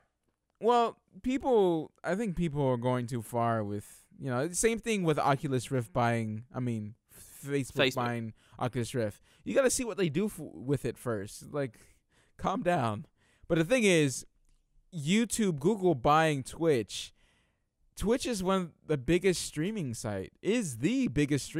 Can you imagine, like, the monopoly? Like, Google is already spreading out Google Fiber, which is cheaper and faster than Comcast. Comcast is the biggest dog, right? Next to Time Warner, which I think they're gonna be merging as well. So they could take over the world, dude. Yeah, it's funny. Like, we joke about it. Yeah. But it could be kind of weird in 20, 30 years, our children are growing up and just using Google product. Everything's Google. Like, I actually think it could get to a point where they have such a large monopoly across so many different industries and sectors that laws are going to have to change and be passed to regulate and, you know, restrict what Google can do. Because it is growing big. The funny thing is, though, it's growing big in areas that, like, conventional big business guys would never think was important. You know, like someone who doesn't understand streaming or YouTubing or any of that, you know, like some old set in their ways conventional guy from, you know, Big Oil or something. What are they going to care if they're, you know, in charge of legislation when they hear of, oh, Google's getting more of a monopoly on these kinds of sites? Who cares? And then all of a sudden they realize it's big and it's serious one day. because they're just spreading into these totally new industries that have been cropping up, and they're just grabbing them all. It's like, oh, streaming's a thing. People earn a living on streaming. There's a lot of money in streaming, a lot of advertising revenue. All right, boom, we've got it. We've bought it straight away before anyone realizes that really this was a burgeoning new thing for people to look into. It's just, oh, Google's bought it. I don't know, dude. I mean, worst case scenario, think about this, right? Mm-hmm. Twitch goes to hell, YouTube goes to hell. How hard is it for communities and like people like us to move elsewhere? Very hard. What would it take for you to go to, say, Vimeo if they let you put video game footage up and stuff? What would it take? What do you mean? Like if you're like, talking about what would it take? How bad would it have to get on YouTube? Is it just a matter of the views? If it affects my video making, then it gets bad. If it affects that people are not seeing my videos or blah, blah, blah, or technical issues, then, that's what happened. But our audience is on YouTube, and most YouTube audience are lazy, right? If we blow up, like YouTube's gone, like who's going to look for us? Many of them, only some of the people that watch us is going to look for us. Only some of them even follow us on Twitter, right? Twitter is a good way for like to keep in contact and blah, blah, blah. Oh, this is where I moved, blah, blah, blah. But not many people follow on Twitter. People only want to see your videos and move on with their life. A lot of them are not going to search out for you. Maybe a percentage, definitely a percentage. You can tell how lazy people are by the ones that stop watching but don't unsub, and I think some of it's because they think eventually they'll want to watch again, but also a lot of it's laziness, and that's a two-way street. That's exactly the same as if you were to go elsewhere. All right, so here's an example. I want to see what do you do, right? Google starts getting really aggressive with stuff, okay, marketing stuff, right? Getting in how you can make your videos. This is what happens, okay? Your views don't change at all, right? You can have your same assumptions about how lazy people would be with moving to another website. However, it is now and I don't know how they enforce it, but just pretend they do. Every YouTube video you make from now on, if you're on camera, you have to be wearing a cap that says Google on it. You have to do that, and they enforce it. If you don't do that, the video doesn't go up, right? Or they just strike it, ban it down. Your audience doesn't change. What do you do? Do you stay? Of course I stay. You got all right. Now you got to wear a t-shirt as well now. I just have to stay. I'll just start the beginning of the video saying, your wallpaper has to be "What's Google up? for How life. you doing? Welcome to the stuff. I got this Google stuff on," and then I move on with the video.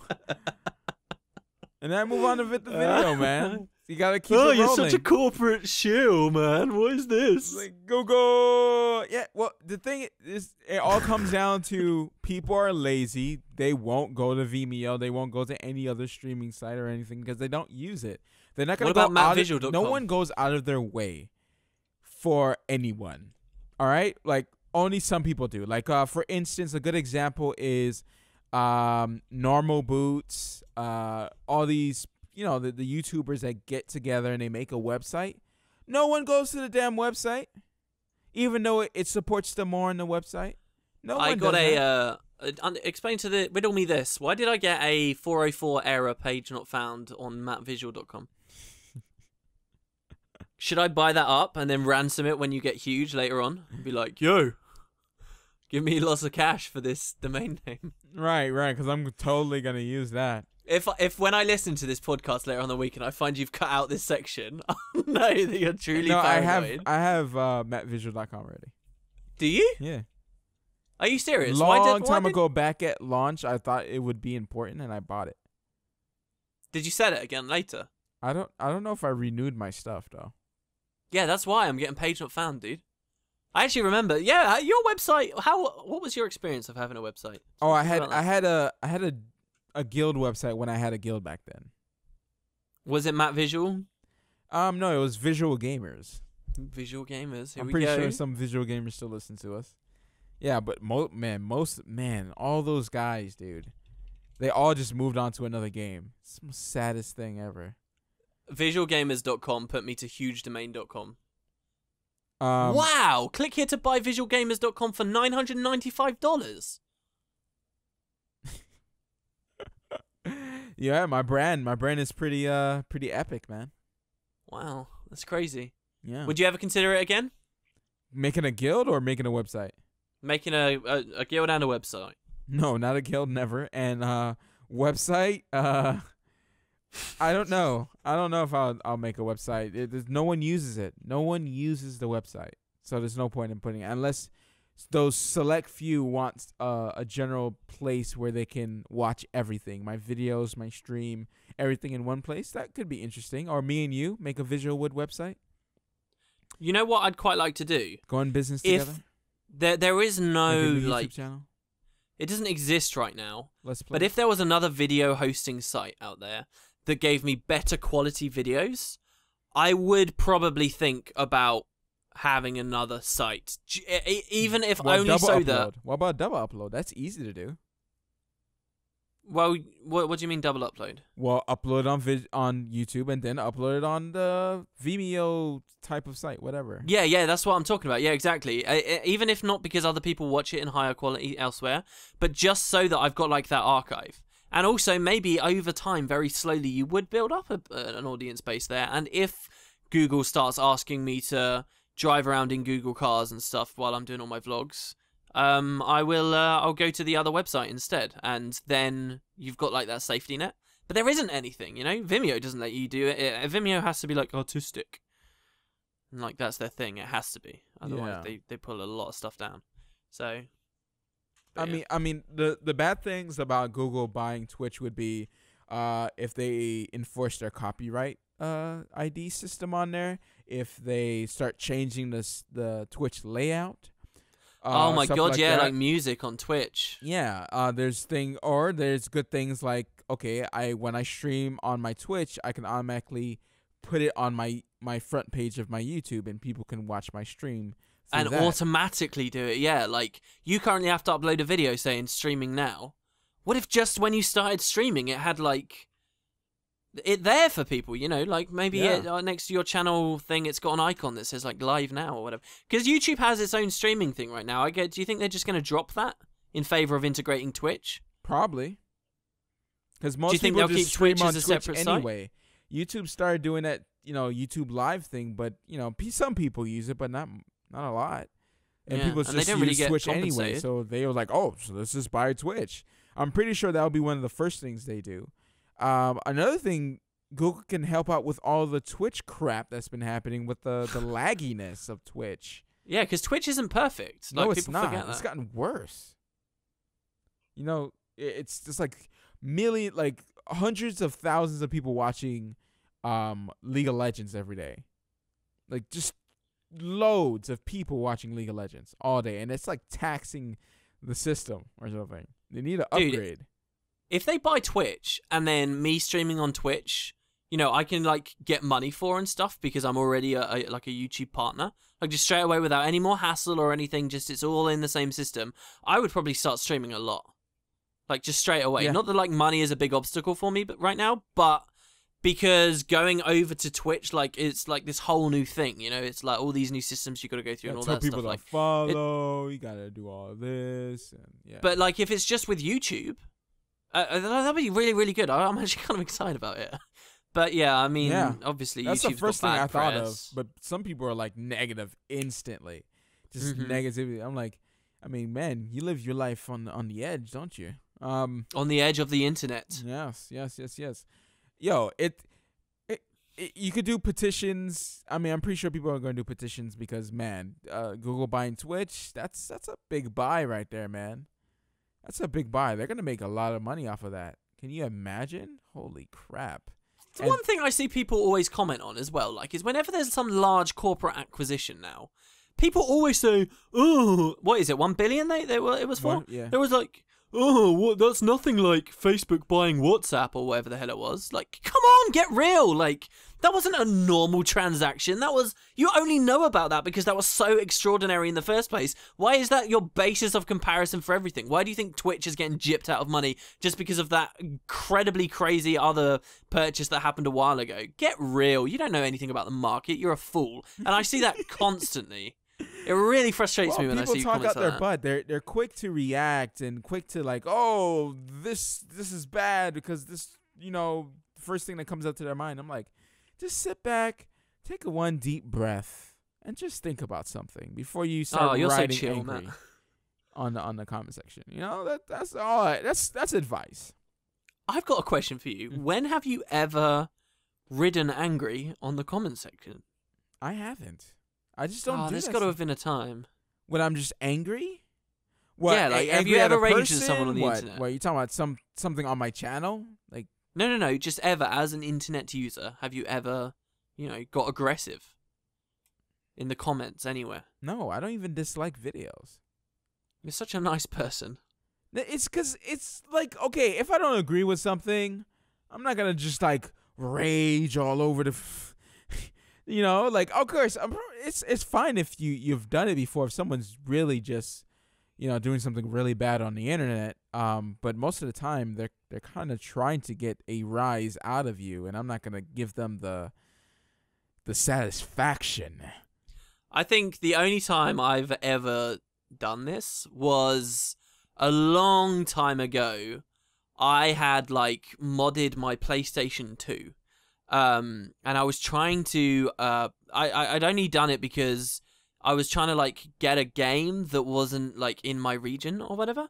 So I had downloaded off the internet an ISO of this game, and I wanted to play it. Anyway, so I went to this forum about PlayStation 2 modding or something, and I made this legit question about something I just had to do, completely unrelated to where I had got the game from. But I'd let it slip somehow that I had downloaded this game. Ooh. I hadn't actually said I downloaded the game, but it was sort of inferred.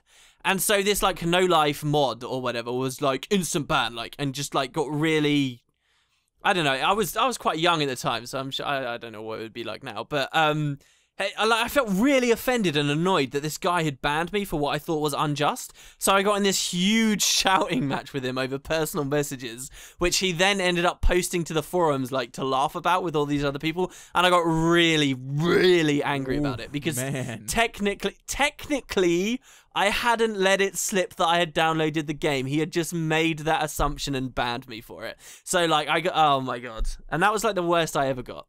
And I always look back on that, I'm a bit ashamed. So, yeah. I bet some people are mostly ashamed when they say something really stupid. And some people actually apologize for it. You ever seen that before? It's so sorry, I just having a bad day. Apologizing. Have you ever seen someone apologize? What a sad world we live in, dude, that you ask me that question. And my answer is no. No? I've seen... Maybe once or twice. Once or twice. Me too. It takes a very big person to do something like that. That they know that they made a mistake? Oh my goodness. And come back, a very big person to be able to do that. It's oh, I was wrong? Shoot, man. I was wrong. We were just talking about that before the podcast. Yeah. It's a YouTuber. Anyways. Wow. Whoa. Next question, or rather first question. Let's do it. Let's tuck in. Finally, my Photoshop is open. We didn't streamline anything. All right. So the first question is from Eric Frost's son, who said, if you could come up with an idea... If you could come up with an idea for an April Fool's patch for Guild Wars 2, what would you like to see happen? I'd personally like to see all rabbits turned into legendaries when people try to finish their dailies. Yeah! What, so you're doing ambient creature as your final... That should just be an Easter egg in the game, don't you think? And a reference to you. Absolutely. You're doing ambient creature for your daily, and the last thing you tried to kill is a rabbit, and instead it spawns it as a legendary. And ArenaNet, by the way, ArenaNet, you didn't tweet out my video. They're not listening after you insulted Colin earlier, dude. They turned off. You didn't tweet out my video. What video? What, your patch video? No, not the patch one. The animation. That was funnier. Oh, wow. Yeah, I don't know if they watched it. I have to send a Skype message to Homeboy. Be like, yo, did you see this? You know what I'm saying? You want to social media it up? You know what I'm saying? I'm sure Homeboy would be very receptive to that. What would you like to see for an April Fool's patch then? Tengu. But that's actually Tengu in the game. That's a serious Whoops, one. April Fools. They're not really in the game. We're going to take them away from you again after April 1st. No, I would like to see something in the character creation. So randomly, when people log in, they're like, oh, let me create a character. They have a side one for a Quaggin. Okay. And they could customize their Quaggin. Maybe, they don't have to go full on into this joke. Just have a Quaggin and you can give him an afro and dreads and all that type of stuff. I think it would be pretty cool to see. And a full on joke with even personal story questions as well. That'd be pretty ridiculous, man. Did they do the mini thing in Guild Wars 2 where you're mini sized and your minis are regular sized? Or was that GW1 they did that? I don't remember the mini one. I remember the big head one. Yeah, that was this year. Yeah, and then last year was it Super Adventure Box that was last year? Or was that a year before that? No, wow. No. The game wasn't out the year before that. Right. Man. So the year before that, it was all this time travel Terminator stuff, and they added new quests to the first game, like a helicopter and stuff. That was supposedly from this year. Yeah, I don't know what they do for I was going to say Halloween there, for April Fools. Something funny, hopefully, but they tend to do weird stuff where it just changes your character. You become a stick man, or you are a girl instead of a boy. They could do that easily in Guild Wars 2. And then it might break, and it just stays like that forever. That'd be pretty terrible. Or just randomize certain things. I don't know. Yeah, I don't really have a great suggestion. I think the Tengu thing would be pretty amazing. If just everyone in the game was just Tengu for that one day. And then it turned it back later. They're all in. It could be like a stress test almost. A stress test. How many Tengu can the servers hold? Yeah. How do you like the animations? Blah, blah, blah. Player feedback. Even though, feedback has been brutal. On the low lately. Oh, yeah, dude. I got a question about that. Did we both get a question about that? Is that later? What? About the forums feedback? No. Oh, that must have been on one of my videos. Apparently, on the since feature patch, they haven't responded to anyone on the forums. Apparently, something like that. Not a single comment from any dev, on any support or anything. What has gone into the game that was from feedback, other than fixes? I'm talking about adding in certain things, game modes, anything like that. What has gone into the game that was from player feedback? I think there are quite a few things, but I can't conjure them to my mind right now. If you know any, because I don't know any, leave it in the comments, because I would like to know. Send me a thread, give me a link or something, because it feels like player feedback has been less and less and less, and there's certain things in the game where. All right, a recent one was World versus World account bound. The only reason that became account bound was because of overwhelming player feedback. For some reason, I think of those as fixes. That sounds bad. That sounds horrible coming out of my mouth. But yeah, I feel like it that's just something that needs to be done. Well, some things they add that some players really wanted. Well, some things they add that some players really wanted, but others hated. The best example of that is the fractals and the idea of ascended gear.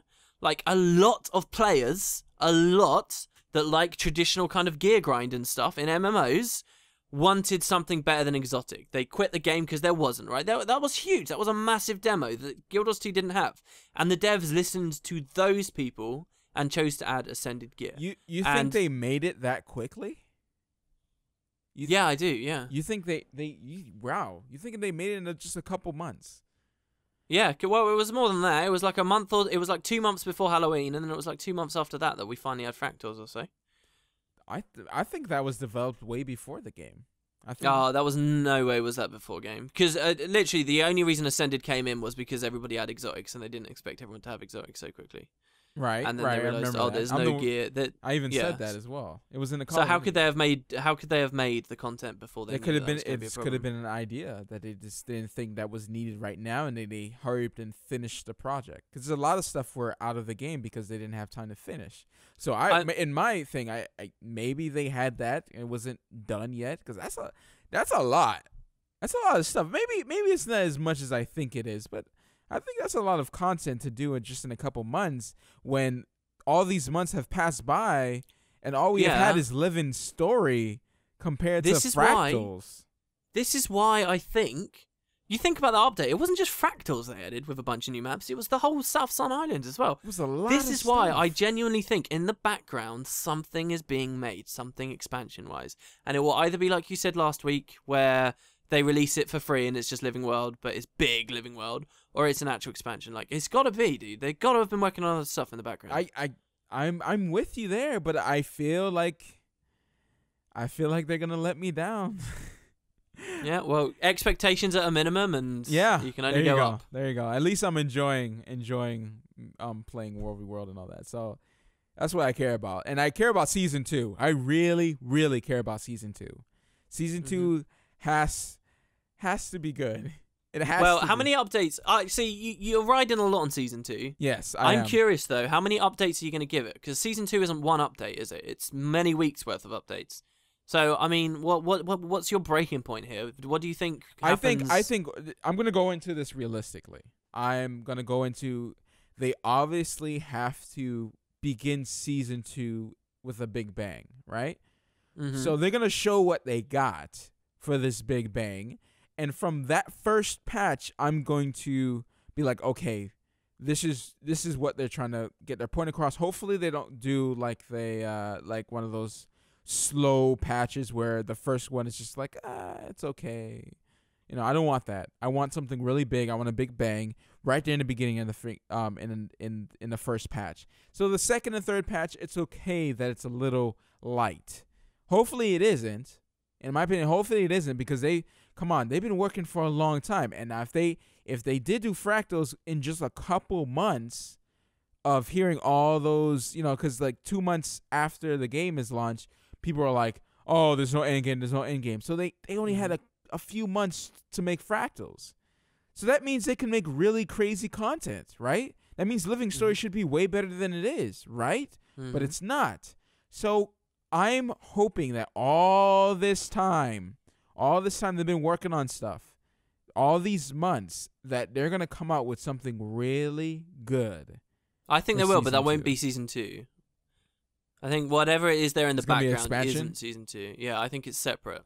And it might, it might segue out of Season 2 or Season 3 or whatever. But I think that might be a decent strategy, because I think the people who already left the game, the people who don't like the game have already left. I feel like it's already out already. Like, there's no bringing those guys back if you're going to have to force out expansion type content during Living Story. So maybe, they save it all up like they do Feature Patch and toss it out in an expansion and charge for it. And I don't know. I think if an expansion is announced, a lot of those old people will be like, hey, I remember that game. I'll try it again. Oh, yeah. That's what I'm saying. Yeah. Yeah, but if it's they have to wait and gather that all together instead of putting it in the Living Story. Yeah, exactly. So something else that happened this week that we talked about a little bit. But I've got a question. It's related to this. So last week in game, someone took a screenshot of a dev in game saying that everything in Season 2's Living Story is going to be permanent. Now that's something very exciting, I think, to you and me both, Matt. But what I'm wondering is, if that turns out to be true, and they have the big explosive entry and stuff, and the announcement that it's all permanent, how does that make you not care about the updates as soon as they come out? Would you then maybe think, I could take a break from this game for a while and then just, come back to it when the entire season's done? Do you think, does that change, or will you be there on release day every day just so you can get your hands on it instantly? See, that not playing the game, that has a lot to do with not liking the game or not being interested in the game right now. There's no sub fee. It's free. You bought it when you bought it. That's it. Everything's free. Come back a few months later, and there's a bunch more content. And there's a bunch more content to play.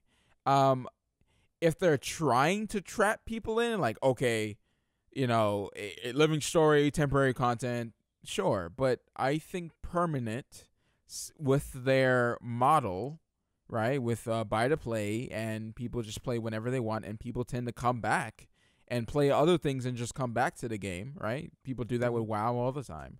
And I think that model will work a lot better, and new players will come in and have all this content to play. For me, will it stop me from rushing? Probably, depending on how I feel about, depending on the content. If it's Living Story and it's mostly mini games, then I'm like, if it's like another Zephyrite patch, another filler thing like that, I might be like, I probably won't log in to Not play for the that. filler. Not for the filler, no. I will play something else. I'll log in to play something else because I just don't care about that. But I may play the story and just leave it like that if it's good, if I'm really generally interested in the story. See, here, I've just had a thought, right? And I think this is a genius idea. I think it's what they might do. On the one hand, if they keep it all temporary, they force people to come back every 2 weeks. You have to come back. There's no, oh, it's permanent, I'll just play it later. It's play it now or go home, right? So it's much more aggressive with what they did in Season 1, and it keeps people about, I would say, longer. If they leave it all permanent, you can just skip it for months and months and months at a time and then log in for like maybe 1 or 2 days, complete it all, and then you're gone again. I think overall, if they keep it temporary, people are in the game more just because they're forced to be. So by making it permanent, they might actually lose players, but here's how they fix that, right? What do you think about it all being... Season 2 is entirely permanent, but you only get access to replay it all in one lump sum after the season's over. So you have to log in every 2 weeks, and it goes away after 2 weeks or whatever. And then once Season 2 is complete, it's like, okay, you can now play all of Season 2, enjoy. And then you get to replay all of it or whatever with a feature patch while waiting for Season 3 to come out. You see? So as it's coming out, it's exactly the same as a TV show coming out on TV, and then later on you can buy the DVD to rewatch the whole thing whenever you want. Same model, And okay, so yes or no? The story, I don't know if that would work. I think so you're saying that it would still be time gated until the end of the season? Yeah. Yes, exactly. Yeah. I don't know. It would feel just like Season 1 until the end, and then it all unlocks at once. People would be angry. People wouldn't want that. Well, they can't be more angry. They're still better than what we have now. Right. So I don't see how they can be angry. They're still getting something. Right. But if people promise permanent content, they rather permanent content and be able to play it at any time. Yeah. Well, let's assume that it's not been promised at the moment, because it I don't really depends think on how long it is too. Like if it's just like, because I'm assuming this is story, right? This is just story, but I think it has content as well. Like the end of Season 1 had content. It had the worm. It had all these, bosses. You're right, yeah. So that was content that came with Living Story. So I'm assuming that there'll be content to play with it. I wonder if this is going to be instance or so. I'm pretty sure the story, hopefully the story is going to be something totally separate, kind of like the personal story, where you have a starting point, and then you can go and use it as quests, and then have like a little menu. We were talking about before with a little personal story menu thing. Being able to see, okay, I finished this, and you get a little summary of what you've done. So that could work with that, and people just start here so they can actually lead up. Because what if someone comes in, what if a new player comes in a Living Story halfway, they want to be able to play the old content to catch up. That's the same thing as a TV show as well, being able to go back and catch up. The season finale is even sweeter, Yeah. I mean, they've got options. I think we will see them employ one of these next season. I think they really should as well, because it's the last big criticism of Living World. Well, the last big criticism. Other criticisms are that it's not really that engaging or well written and stuff, but that can be that's slowly been improved. I will say, over the end of Season 1, it was slowly being improved. It's got a long way to go, but it has been. That permanent versus temporary thing has been a deal breaker for people. And for me to be able to eventually put out a video that says everything is permanent in Guild Wars 2 now, I think would actually get people excited, And hopefully they do that too. But yeah, all right, let's actually go to, how many questions have we even done? We only done one, dude. All right, question number 2. By the way, guys, this week, what did we say last week? We had 2 questions, didn't we? It was a little bit, right? Something happened with YouTube, and for some reason it was was like, oh, you only have 28 comments. Oh, and yeah, I'm right. like, what the heck is this? But when I scrolled down, it seemed to have more, and I could keep showing more. So I tried to get as much as I could. But, man, you guys left a lot of questions. Most of it was questions that we have answered already on the podcast. I understand there's a lot of new people listening to the podcast. But, you know, there's also a lot of a majority of people who have been listening since day one. So I don't want it, you know, I don't want to keep repeating the questions. So, yeah. It's all right. We'll just repeat in like a year or so, yeah? Yeah, in a year. And when I say repeat, I literally mean we just stop recording VisualWood. You just put episode 1 back up. See how many people notice. Yeah, we could do that. You got it. Awesome. No one will still be listening from the legit episode 1 by that point. It's all turnover. All right, here we go. So question number 2 is from Zapristo, who said, oh, whoa, sorry, I skipped ahead. Ashaloo1025, who says, Matty P, do you guys think ArenaNet will implement an evolving system for ranger pets like they had in Guild Wars 1, or maybe even more extensive? This is sort of my expertise, is it? Yeah, because you said in Guild Wars 1 they had a little system for evolving your pet. Yeah. So, it's funny, I re-wikied this, Guild Wars 1 wikied it, to jog my memory, because it's funny how this stuff sort of starts to go. Oh my god, that is something like a 60-year-old would say, Jesus. Yeah, they had an evolution system in the first game.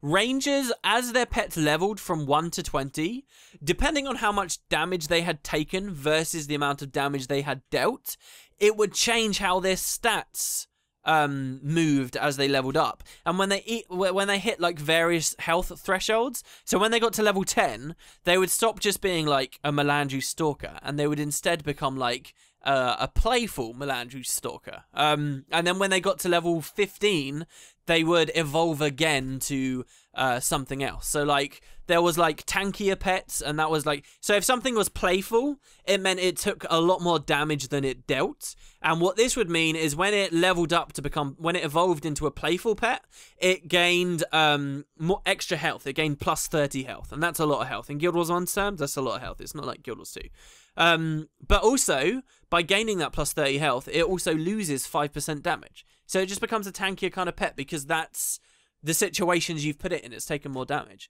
And then once it's become playful, again, it can evolve at further time. And it will either sort of stay playful because it's been under the same sort of stress, or if it takes even more damage and deals less, it can evolve even further to like an advanced version of playful called Hearty.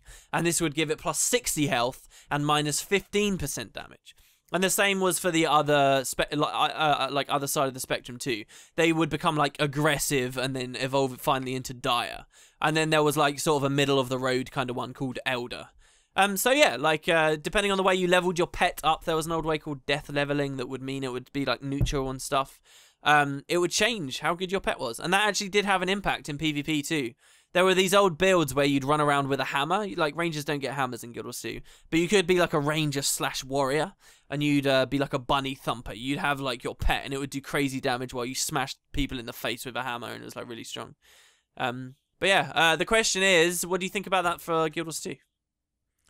Wow, that would be pretty cool, but I think that I don't think they would balance that properly. I think they would have to change a lot of things if they're gonna give rangers a boost. Definitely. See, now I feel like when they first announced rangers and pets in Guild Wars 2, they had something about evolving, about skills that they'd only learn as they leveled up. But I'm trying to search it on the wiki right now, and apparently there is no such feature. I could have sworn, though, that it was like early versions of Guild Wars 2 at the very least had something like that. As you leveled your pet, it earned more stuff, and it changed where it earned. But I guess not. Just what your pets use in Guild Wars 2 are just based on their family and then their specific type within the family. Which is a shame, I guess. Because, like, leveling your pet, who cares about leveling your pet in Guild Wars 2? It's just always the same level as you are. It's rubbish. Right. It'd be cool if, like, you actually had to level your pet and release your pet, you know? You didn't just collect them. They didn't just all magically go into this weird thing. on your UI. You know, there was mechanics there, there was gameplay there. And yeah, it'd be gameplay exclusive to one class, but who cares? You know, maybe instead of just a random thing in your UI, you actually have like a farm, you know, or whatever, like a pen that you hold your extra pets in your home instance. Oh, look, a reason for people to actually go to the home instance. You know, and then if you want to swap your pet out, if you're Norn, there's no way you can have a playpen for your pets in that, I don't know, local shop. Room. You hate your home instances, nonsense. I hate it. It's the worst thing. It's like, what is this? How homey is this thing? It's not homey at all. The worst thing, man. Homey. Get it? Homey. Ha! Yeah. Okay. All right. I really wonder.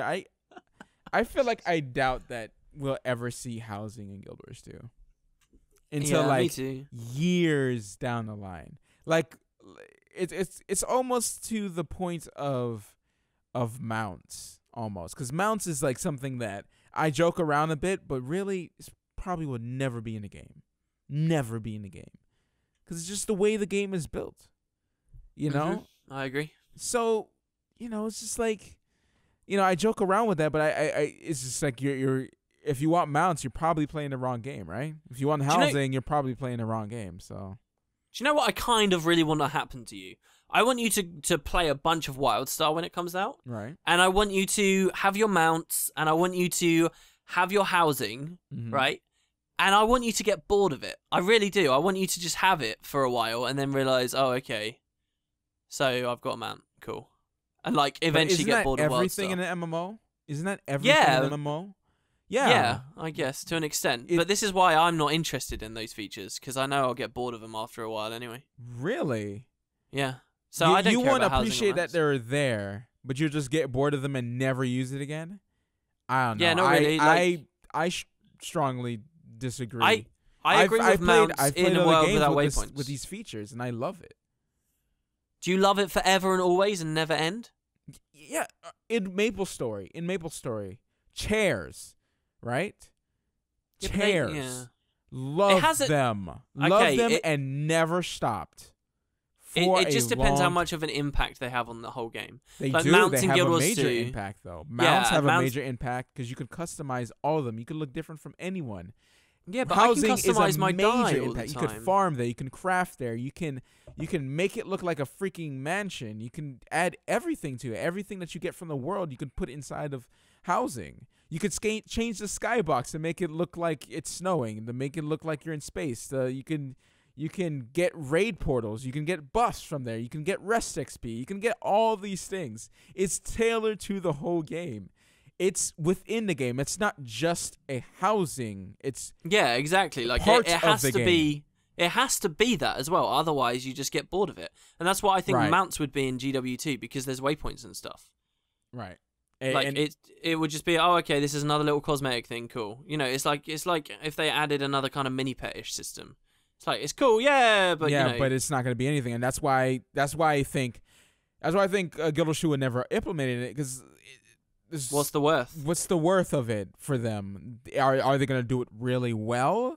Is the game built around, you know, to support housing? Probably not. Maybe guild halls, right? People want guild stuff. Maybe that would work. Maybe. Even that doesn't work. Even that doesn't work. I don't like guild. I don't understand people asking for guild halls because it's like, oh, why would you want guild halls? Okay, so now everybody's just hiding in their little instance version of a guild hall instead of Lion's Arch and stuff. So now the game looks even more dead. Right. What's the point in that? Right. You've already got all the services and stuff servers. in Lion's Arch. Oh. Yeah, I mean, it's just so stupid. Why would you want a guild hall? Less people playing. Mega server. Yeah. So anyway, we got distracted again. What was the original question? Yeah, Ranger Pets. Yeah, we answered it basically. We just didn't move on. We just went off into a tangent again. Yeah. There you go. So Zapristo, and yeah, I guess with WildStar, absolutely. You know, if the housing and the mounts and stuff are incorporated enough into the full game, then they aren't necessarily going to be features that get boring. But for Guild Wars 2 it would. Zapristo says, "Dear MVWP, did you notice how they've written this with like these weird characters? What is that? How do you type an M like that? Slashes. Oh, no. Oh, there's slashes. Oh, my mind is blown. And the P looks weird as well. All right. How well do you know each other? Oh my god. In turns, ask the other a question about yourself and let the magic happen. All right, Matt, when is my birthday? It was yesterday. When is my birthday? 22nd. What's the date? There we go. Yes. Oh, the magic. I should have waited for this question. If only I knew this was coming up. Can you imagine how good that would have been? And then I could have said, "When's my birthday?" You wouldn't have known, and then it would say, "It was yesterday." You beep, and then yeah. Well, there you go. Give me an easy one. I gave you an easy one. Come on, maintain the illusion. Okay. What is my wife's name? Oh, that's too easy. What is it? Maybe people. It's Marjorie. Yeah, you gave me an extremely easy one. I gave you an easy one. No, these are hard questions, guys. These are deep things about one another. I'll tell you what. I was watching. You were asked a question on your stream. I was watching, and I immediately called it. I was watching you, and someone said, "What kind of gamer are you?" or something. What was the question? And I called it anyway. Someone said, "Hey," they were like, "Are you?" It was something like, "Hey, are you a casual gamer or a hardcore gamer?" Or do you like? I can't bring it. I remember that question. Yeah. Yeah. Do you remember it? What was it? And you said like you waited a while. You're like, what am I exactly? And then you answered, and I called it the second when the guy answered. I went, but I said whatever it was, and immediately. Later on, you thought about it and you answered the same way, and I was like, "Yes, score! I know him." What was the answer? I don't know. I don't know what the question was either, but it was something like that. It was like, "Hey, are you a casual gamer or a hardcore gamer?" Or I was thinking about it because most of the guys who watch me are Guild Wars 2 players, right? And people think of me as a casual player when it comes down to Guild Wars 2, when I am not a casual player. I'm not a casual. The thing is, I'm casual when it comes down to Guild Wars 2 because I'm not as hardcore as I want to be because I don't feel the time that I invest in the game is worth me playing all day. I play every day, but I won't play all day every day. You know? Oh, I tell you what, I think it was. I think it was would you say you play just one game or a lot of games? I think that was the question. Yeah. Oh. Well, that was part of it. Yeah, but someone did ask me about hardcore and casual and stuff like that, and I was explaining all that on the stream. I was like, "Yo, I'm not a gamer. I play a lot of games." That was like the ending of the answer. I was like, I play a lot of games, so like spending all my time on one MMO, it better give me the rewards that I want. You see what I'm saying? A lot of people who play Guild Wars 2 don't have time, right? I have sort of extra time, sort of, you know? So how do I spend my free time? Probably playing a new indie game that came out, or, you know, a title that I've been looking for, like Transistor. And I think that's the same thing I said on the stream. So yeah. Self Open Hill says, "Oh, this is good. We can like combo now." Hey, Matt and Wood, I've been waiting for the day you would run out of questions so I could ask many. Question number 1, what's so sexy about Mesmer that made Matt want to play it? Question number 2, what do you believe should be the next game mode added to TPVP if they ever add any, and why? if they ever add any, and then he puts the, you know, the slant eyes, I guess you could say. What is that? Are those meant to be eyes, or are they a guy's hands and he's like doing a little dance? You know, like no, I think they're meant to be. Oh, I guess they are. I guess they are doing a dance. Do a little dance. Yeah, is that what that's meant to be? But then what's the dot in my little thing? I think that's is the that nose. A belly button? It seems like the nose. But all right. I've always read that emoticon wrong. Again, we're talking about a very specific visual thing on an audio production. Amazing. It's two like alligators and a dot in the middle. Yeah. All right. So what's so sexy about Mesmer? The reason why it was a class I haven't played yet. What was left is the Mesmer and the Ranger. That's the only two classes I haven't leveled up to 80 yet. So I did the Mesmer, and I kind of wanted to learn something that I thought was complicated. It's not complicated. It's easy to learn, hard to master. That whole thing. Well, I really like the way that I get confused when I fight a Mesmer. All right, I ain't ashamed to say it. I get annoyed. It gets annoying as hell. I wanted to learn them. I want to mess noobs up too. It's really easy to kill people who are not experienced. Oh my gosh, it is easy. They get so distracted, and I think that's the point of the Mesmer. But to an experienced player, you get bursted down really quickly. But yeah. Do you want to talk about that? What, your OP skills? That's right. I'm gonna say it. I'm gonna say something really newbie. I'm gonna say that is an OP damn thing on an Ellie where you can do that air attunement combo fire attunement crap that bursts me down from full life to 0 on a targeted skill. No skill to target someone. Unless you dodge you die. Unless you're. Matt is struggling with fresh air spike elementalists. All I have to do is go in Viz and burst them down real quick. There you go. But still, it's still annoying. All you have to do is wait for all those cooldowns to be down. Look, don't bash it and how hard it is to play until you've played the spec. It's not hard to play. It's easy to play. You target that. You target someone. And you do a burst. The Phoenix is ground targeted. Getting in position is a big part of it as well. I've played NG, and it's way more harder to ground target all your grenade skills over and over and over again than it is to target one skill on the Ellie. Please don't talk about one skill either. It is not one skill either. It's one skill from ground targeted, and the rest of it, that stupid lightning crap, is tab targeted. It does not take skill to tab target someone.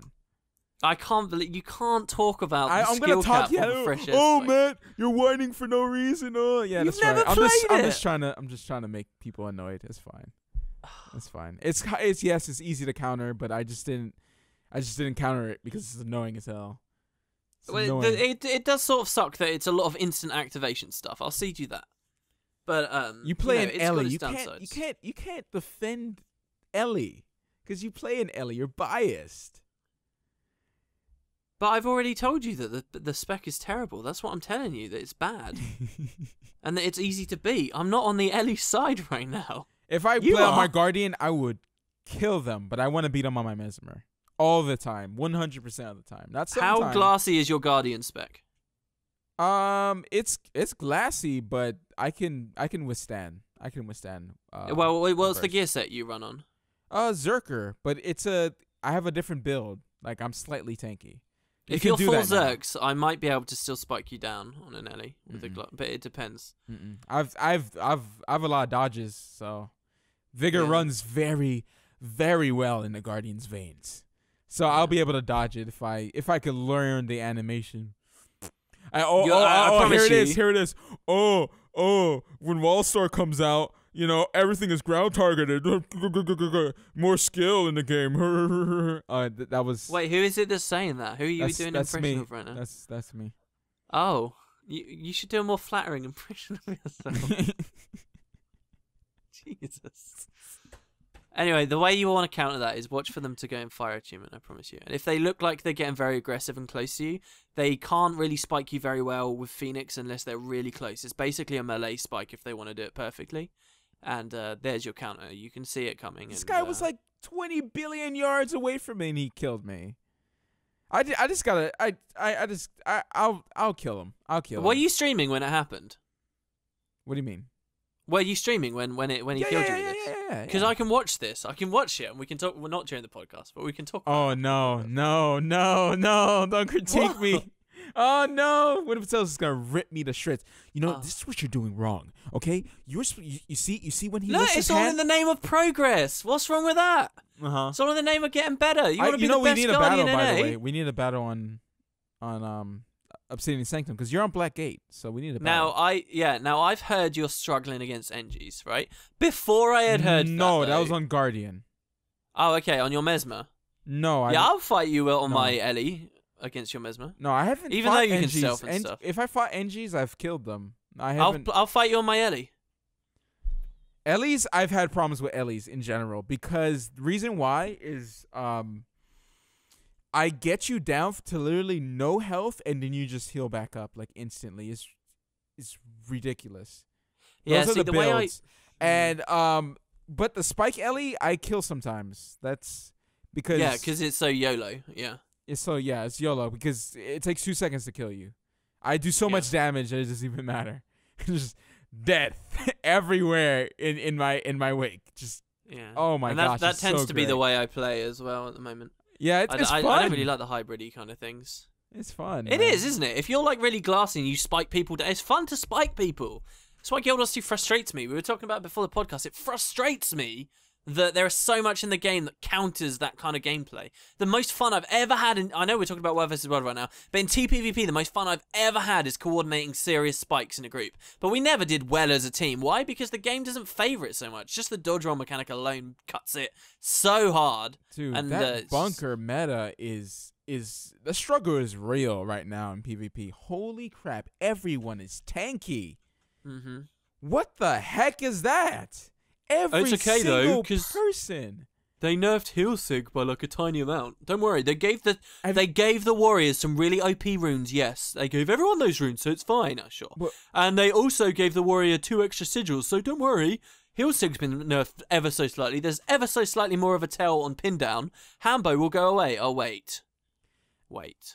I've been kind of discouraged to play PvP. Like at first, I was really liking it. I really enjoyed on my Mesmer.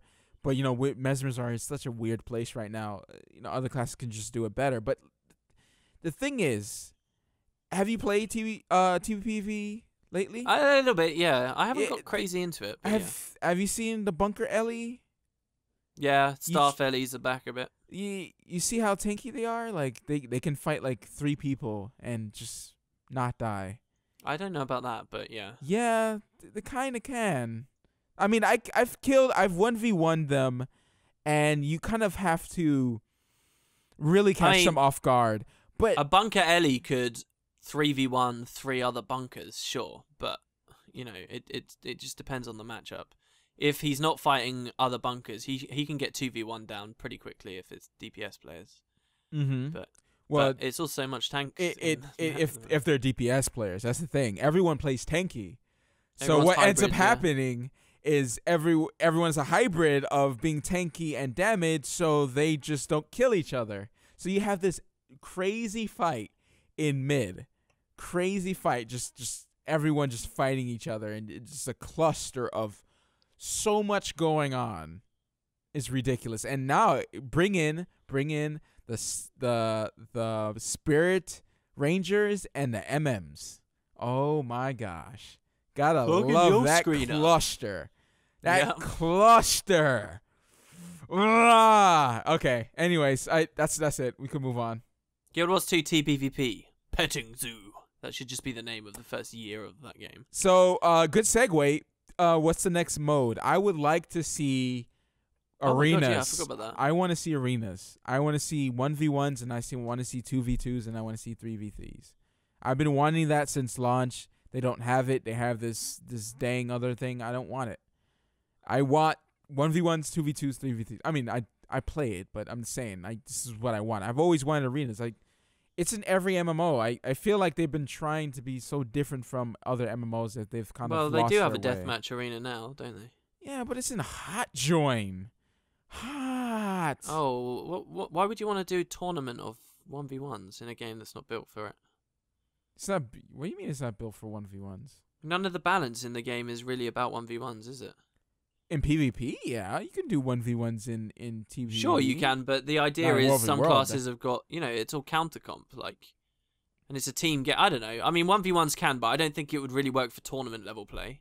The 2v2s though. What about 2v2s? I mean, yeah, they do run 2v2 tournaments. That's true, but I mean, they already do that. We don't really need it formally.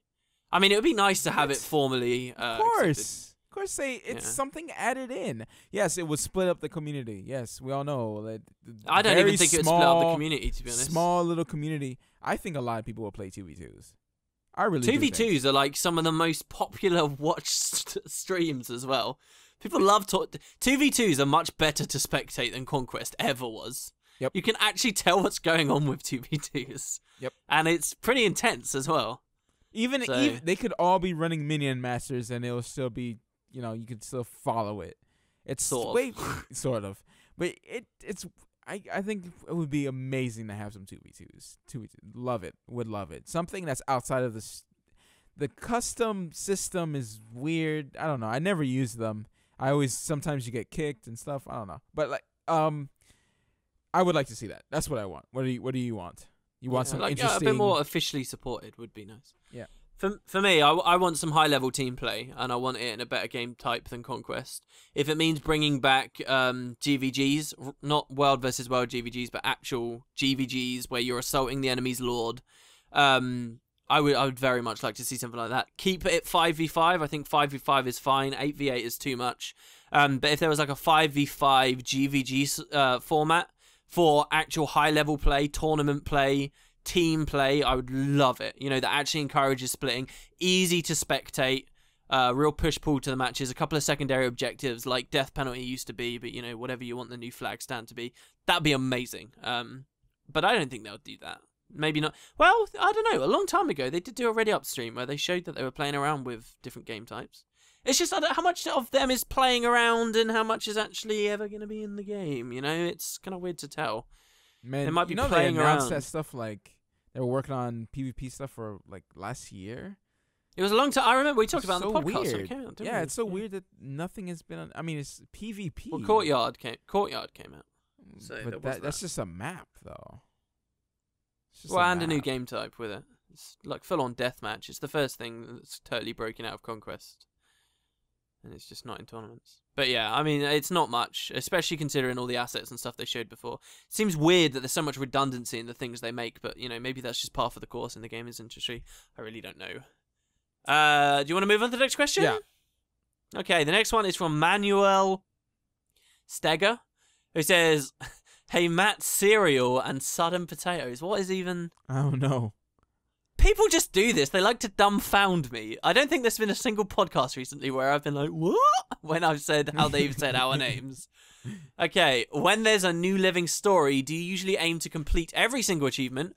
Do you just do enough to get the meta achievement, or do you ignore them completely from time to time? For instance, in last year's Bazaar of the Four Winds, I did every single achievie, but this time I'm not feeling like doing a single one. I do all the meta events. There was a time where I was just like I didn't really want to play, because I didn't care about the event that came out, and I missed that meta. I can't remember which one it was. I have to look. Maybe somewhere around the tower. Maybe. Probably somewhere around the tower. Definitely somewhere around that tower. I was just like, no, I'm okay. And then I just didn't do that one. But usually I get my metas. Sometimes I don't get every single achievement, but I usually get my metas. And like big achievements that give you minis and stuff like that. Sometimes they have like a separate achievement that gives you minis and stuff like that. Yeah. Kind of like the final boss of Queen Gauntlet gives you the mini darkness minis. Yeah. Yeah, I usually try and do my metas, and I will from time to time skip sections in there. So for example, last year, with the Crown Pavilion, I didn't get the 8 orbs because it was just very difficult and costly to my time and patience, so I didn't do it. This year I did get it. There's currently the World vs. World season meta is still on at the moment. It will be ending in a couple of weeks. I've got everything from that complete except flipping castles in Eternal Battlegrounds.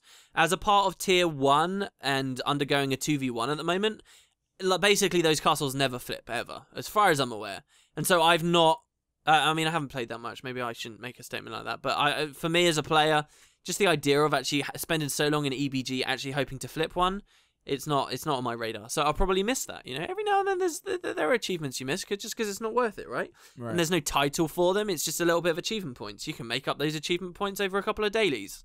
So why worry about it? Is people, they put that as part of the game pretty much now, because like back then achievement points, I don't know, people don't really take achievement points seriously. When Guild 2 put it in this game, they kind of put it in like it was part of the content almost. Yeah. right? I mean, there are some people that really care about it. Yeah. I mean, it's kind of cool. My biggest disappointment with the way they did a really good I liked the update where they added achievement boxes and, you know, magic find. I think that was a really good update. One of the things that was coolest about it was every 5,000 achievement points, a really sizable sum, you'd get a title. But I feel like they botched those titles. I was talking to that shaman, who's like the data miner from Reddit, and he, I said to him, look, you can data mine the game, right? Can't you see what all of these titles are for the insane amounts of achievement points? You know, because up until that point, everyone had only ever, you had to get the amount of achievement points to see what the next title was, and it was like a bit of excitement, what comes next. Anyway, I asked him, and he gave me a full list of all the titles, all the way up to like 50,000 achievement points, like, or even maybe it was 100,000 achievement points. Like, they've got all these titles in the game. It's just they're all kind of rubbish. Like, the highest one, I think, is Ascended Achiever. It's like, even I don't want to rep that, even if I got it early. Like, Ascended Achiever? It's nothing like God walking amongst mere mortals, which we had in, you know, the first game, and was a truly prestigious thing and sounded badass at the same time. You know, I feel like they just sort of messed it up. Yeah. You know, where's the enthusiasm or coolness there? It's just not... I swear not many people work at ANET. I swear, like, there's only, like they've got 300 people. Like they say they have over 350, but I think they have less than that, man. It seems like that. What makes you say that out of the achievement point story? You know, like maybe it's too much pressure. Like everyone's doing multiple jobs. And then no one can like. They're like, let's just BS these achievements real quick. Ascended Achiever. Oh, that sounds good. I don't know. I think they maybe they're just stand-ins for now, and they're gonna change it later. Maybe that would be nice, but again, that's redundancy. I don't like the idea of putting stuff in that's just for that you're fully expecting to change later. That kind of sucks. I don't know. Like I think the intent is probably there. Just maybe they're a little bit out of touch with some things. Maybe like.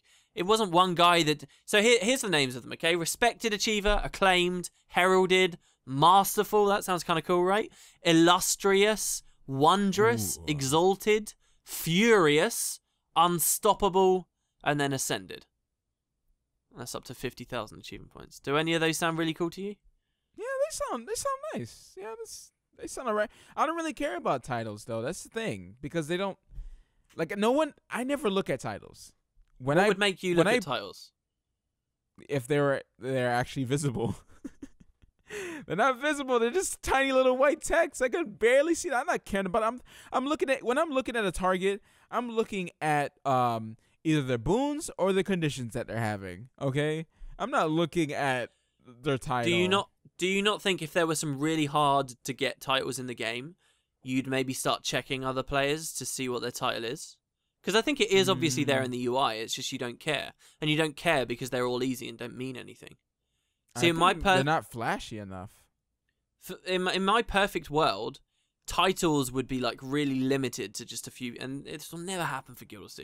But it'd be like limited. It'd be like, I think, maybe I talked about this last week, but the idea of like combat medic, for reviving NPCs and players in the game. Only the top 100 players with the most combat medics get that title.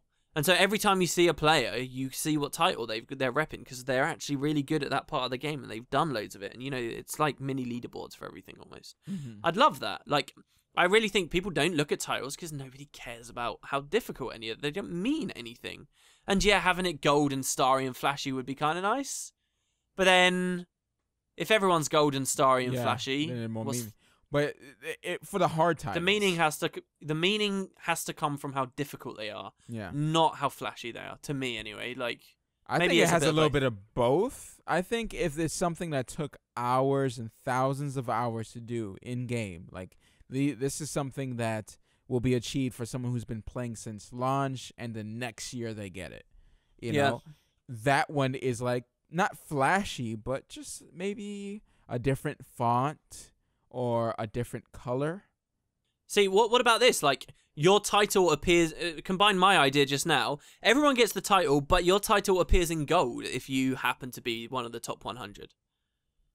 You see, so you all get combat medic, but I'm a golden combat medic because I, have tried so hard here. I have the golden worm's bane because I was one of the first people in the entire game to kill the great jungle worm. I got a world first kind of thing. Like, they don't put these features in Guild Wars 2, and I really want them. World first and stuff. Exclusivity, difficult stuff, things that make people go, whoa, that's awesome. Don't you think that you might be wanting this game to be... I do. No, I know exactly what you're about to say. It's something that it's not. Is because it seems like, all right, I've been wanting content. I've been wanting some type of gear progression in some way, right? Which that's what the same tweet that I got with the screenshot of the developer talking about permanent content. They're also talking about gear progression, not the gear progression that you're thinking of, but Guild Wars type of gear progression, horizontal progression.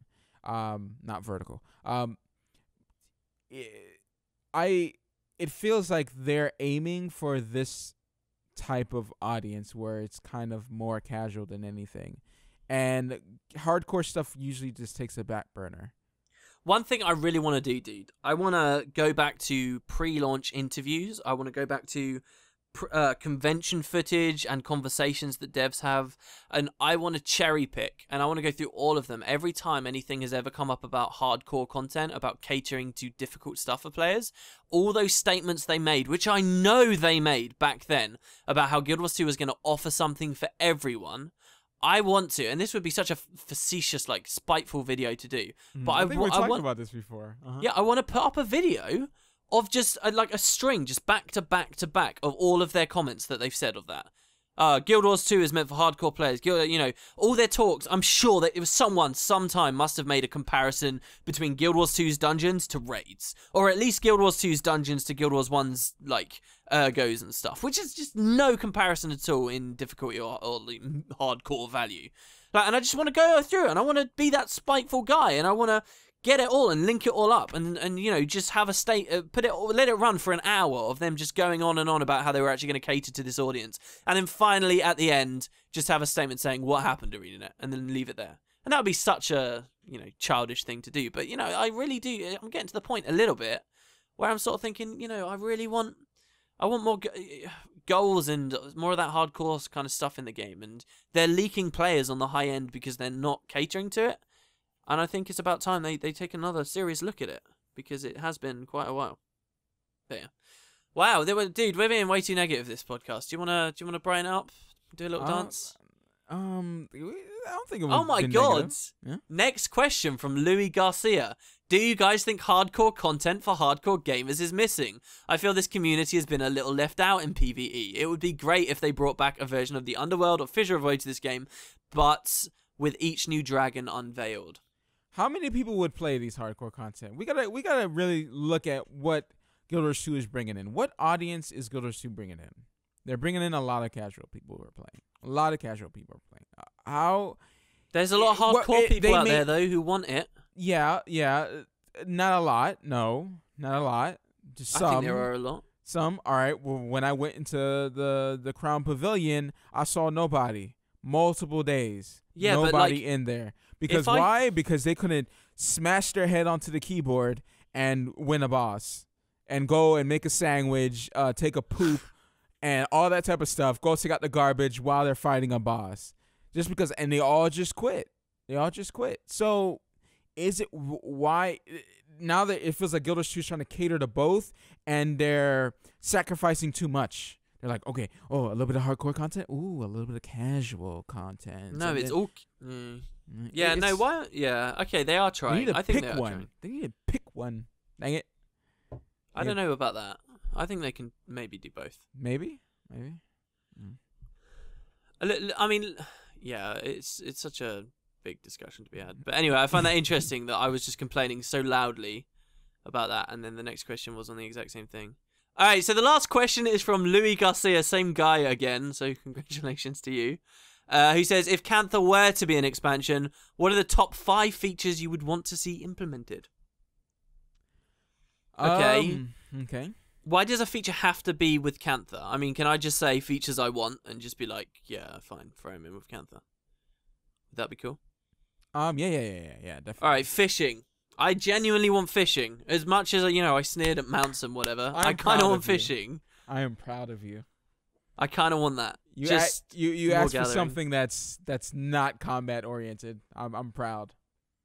I'm proud combat to be isn't everything. It annoys me when people are like, I remember pre-launch for Guild Wars 2, so many people were talking about stupid, like, obsessing over stupid little combat things, and I'm like, what are you talking? Like, people got annoyed that like, you'd have to go repair your armor and stuff, like, just because it was a thing in the game that stopped you being in combat, like, all the time, it meant it was bad. And, like, people just got really blindsided and seemed to think that the game had to be combat all time, all the, you know, and nothing else mattered, you know. Everything had to be about convenience of getting into fights again. It has to be fights, you know. If the combat's bad, and to an extent, you know, if the combat is bad in the game, then, you know, that's a cause for concern. But, you know, it's the whole world, and that's so wrong, isn't it? You know, like, a lot of the game is exploring and walking around and doing gathering stuff and mini games and things like that. So, yeah, anyway.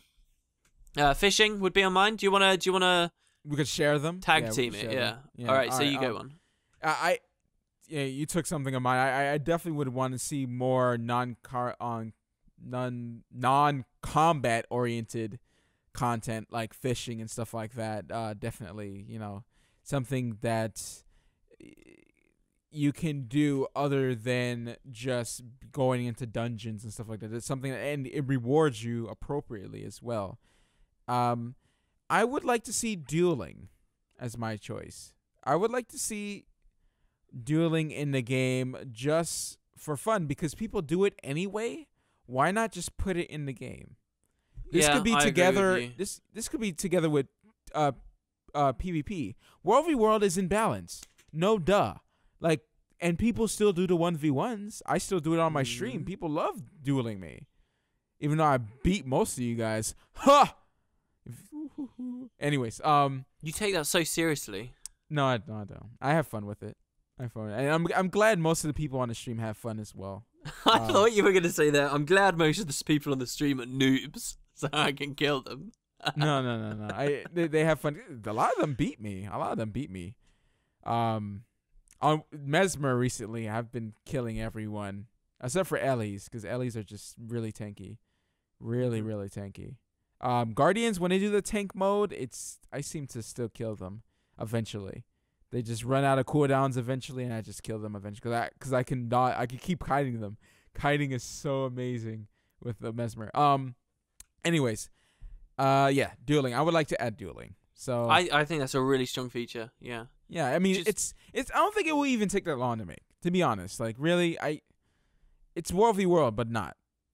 Mm-hmm. If they have a problem with doing it in an open world, maybe they can do it within an instance, and you could just duel someone, or they can have it in an arena, like how they do the crown designated areas. Queen Gauntlet. You know, there are little arenas around the world as well. You know, that suggest they had that in mind at some point.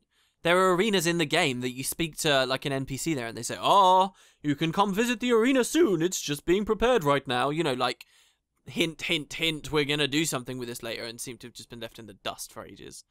Yeah, dueling, I think that's really cool. What do you think? This is more just speculation. This wouldn't make my list because I don't think it's ever going to come in Guild Wars Silver Fit. But what do you think about like an inspect feature? Being able to right-click someone, see all of their gear and their traits and everything about them instantly. I would like that. You can't. There's something else as well that you can't expect on a character. I can't remember what it was, but yeah, I would definitely like that. People don't want that because you'll be able to tell what gear they have before going inside of a dungeon. Exactly. If you have all greens, like some people do have, and they don't want you in their party because you have all greens and you're a new player. Which is, there's two sides to that. Rightfully so. I probably wouldn't want someone with greens in my raw party. Probably not. It adds more room for bragging as well, right? So, I just got stat cap. If I ping my armor to people, those infusions that I spent all that money on, they don't appear in chat or anything. And I'd have to ping it to everyone. However, if there was like an inspect feature in the game and people could just see all that stuff, me fully geared up like that, that'd be pretty cool for me. And I think for a lot of other people, they might actually be more interested in doing what I just did because they know that now when they get inspected, people are going to be like, whoa, look at all this crazy stuff this guy's wearing. Awesome. And then, big them up in chat or something. Like, absolutely. What's the whole point of getting a legendary? Well, in the beginning, when legendaries first came out, what was the whole point of getting legendary? To show off. Definitely. Absolutely. But yeah, I mean, I'm concerned that they wouldn't do it because they don't want that exclusivity to come in. They don't want, because that can be toxic for the community. It is kind of weird to me, though, that, that new build window that they added in PvP? Wouldn't that be, like, perfect as an inspect window? Just throwing it out there. So you right-click, inspect someone, and then a little box like that, exactly like that, appears, showing you all their gear and everything. Yeah, that would be nice. Yeah. So it's kind of like, all right, they added this. Is it maybe paving the way? Next feature pack? But probably I doubt it. I sincerely doubt it. Yeah, probably not. All right, a fourth one. All right, for me, I got one here. Dungeon hard mode and gambits. I would love so much. That is an easy thing to just say out loud. It would entail a lot of things and many decisions. Rewards, actual rewards. Yes. Yeah, but that general concept, I am so in love with. In fact, I've been dreaming of all the different versions of it myself. I might even do a video on it, just talking specifically about, all right, this is how I do it. It would be like the Halo system with skulls. You would have this one that means there is no more downstate. If you go down, you're instantly defeated. There would be this one that means you cannot waypoint anymore, and just so on and so on and so on. I'd love it. It'd be so good. See, the thing about doing this in game is the Trinity is not in place. I feel like because they tried to do something different with the combat and not have the Trinity, I feel like in some areas of the combat, it's a little bit on the weird side, or some things will be more imbalanced than others. And I feel that that's probably one of the hurdles they have to hurdle through for hard content, I think. And they mostly start doing this big Zergy content that, you can just revive people off the floor very easily. If they didn't have the downstate in this game wouldn't work at all. Well, the Zerker meta wouldn't work. Nothing. I mean, it just wouldn't work. It's all. No, it would work. It would just, people would actually run tankier stuff all the time. Yeah, more frequently, and they would put maybe more weight on. That wouldn't work. Why wouldn't it work? Well, because it would be the same thing as the Zerker meta. Everyone has this goal to just one thing that's meta, and the Zerker armor would be useless. Oh, I see what you're saying for like stat diversification. It will break the stack system, but it also will break the game because healing is not a thing. Healing is just this side thing. It doesn't heal you enough that much. And remember, a lot of champions insta-gib you.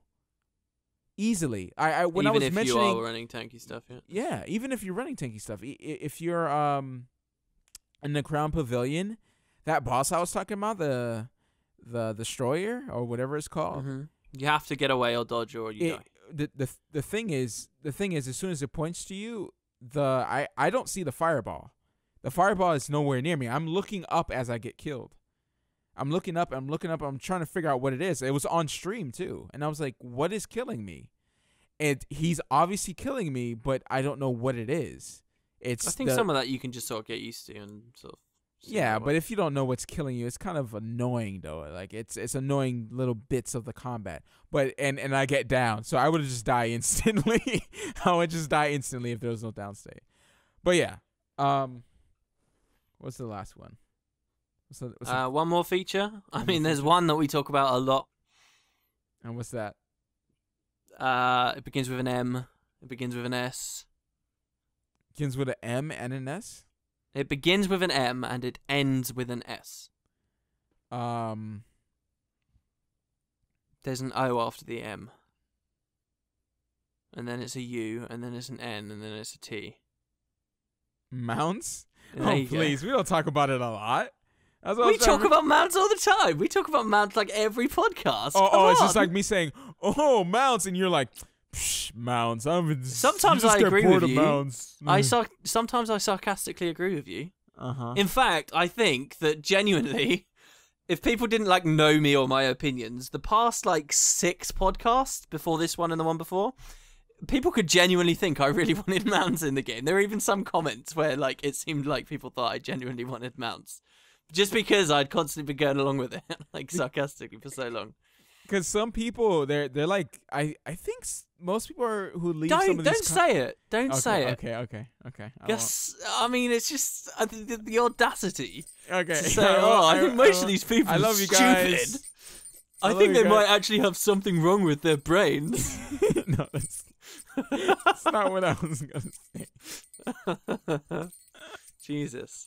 So yeah, mounts number 5. I just think some people need to, clean their ears. Clean their ears. There we go. That's much nicer.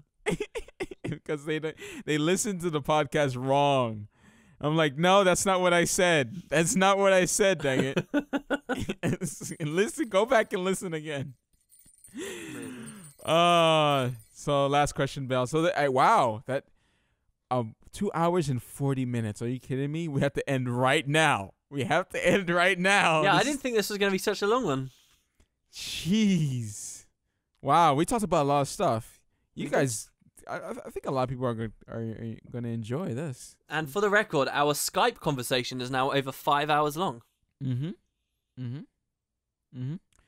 Anyways, guys, please like us on... Please like us. Just leave it there. Please like us. People will be mad. No stay visual. People get really angry. What do you think's up with that? I don't know. I was almost thinking about retiring the stay visual thing. And then people backlashed. People backlashed at me. Like, that was the stay visual gate of early 2014. Yeah. I'm thinking about doing a new series, and I'm like, maybe I should not have stay visual anymore. Just kind of retire the whole thing and grow out of my stay visual phase and just be a mature person on the internet. If someone becomes blind, are they still staying visual? Absolutely. If they're listening to me. Nobody is excluded here, people. Yeah. If you're deaf then and you're not listening to me, then at least you can watch me and you can stay visual that way. That's true. Oh, you should just cater your channel for that. Gaming for deaf people. And what? Just that's wave a my hands. huge untapped pool of revenue right there. Yeah, learn sign language. Just play video. That's it. You play video game. You let's play video games, signing out your commentary as you go, and even translating the story of the game. Wow. Where subtitles are unavailable. Wow.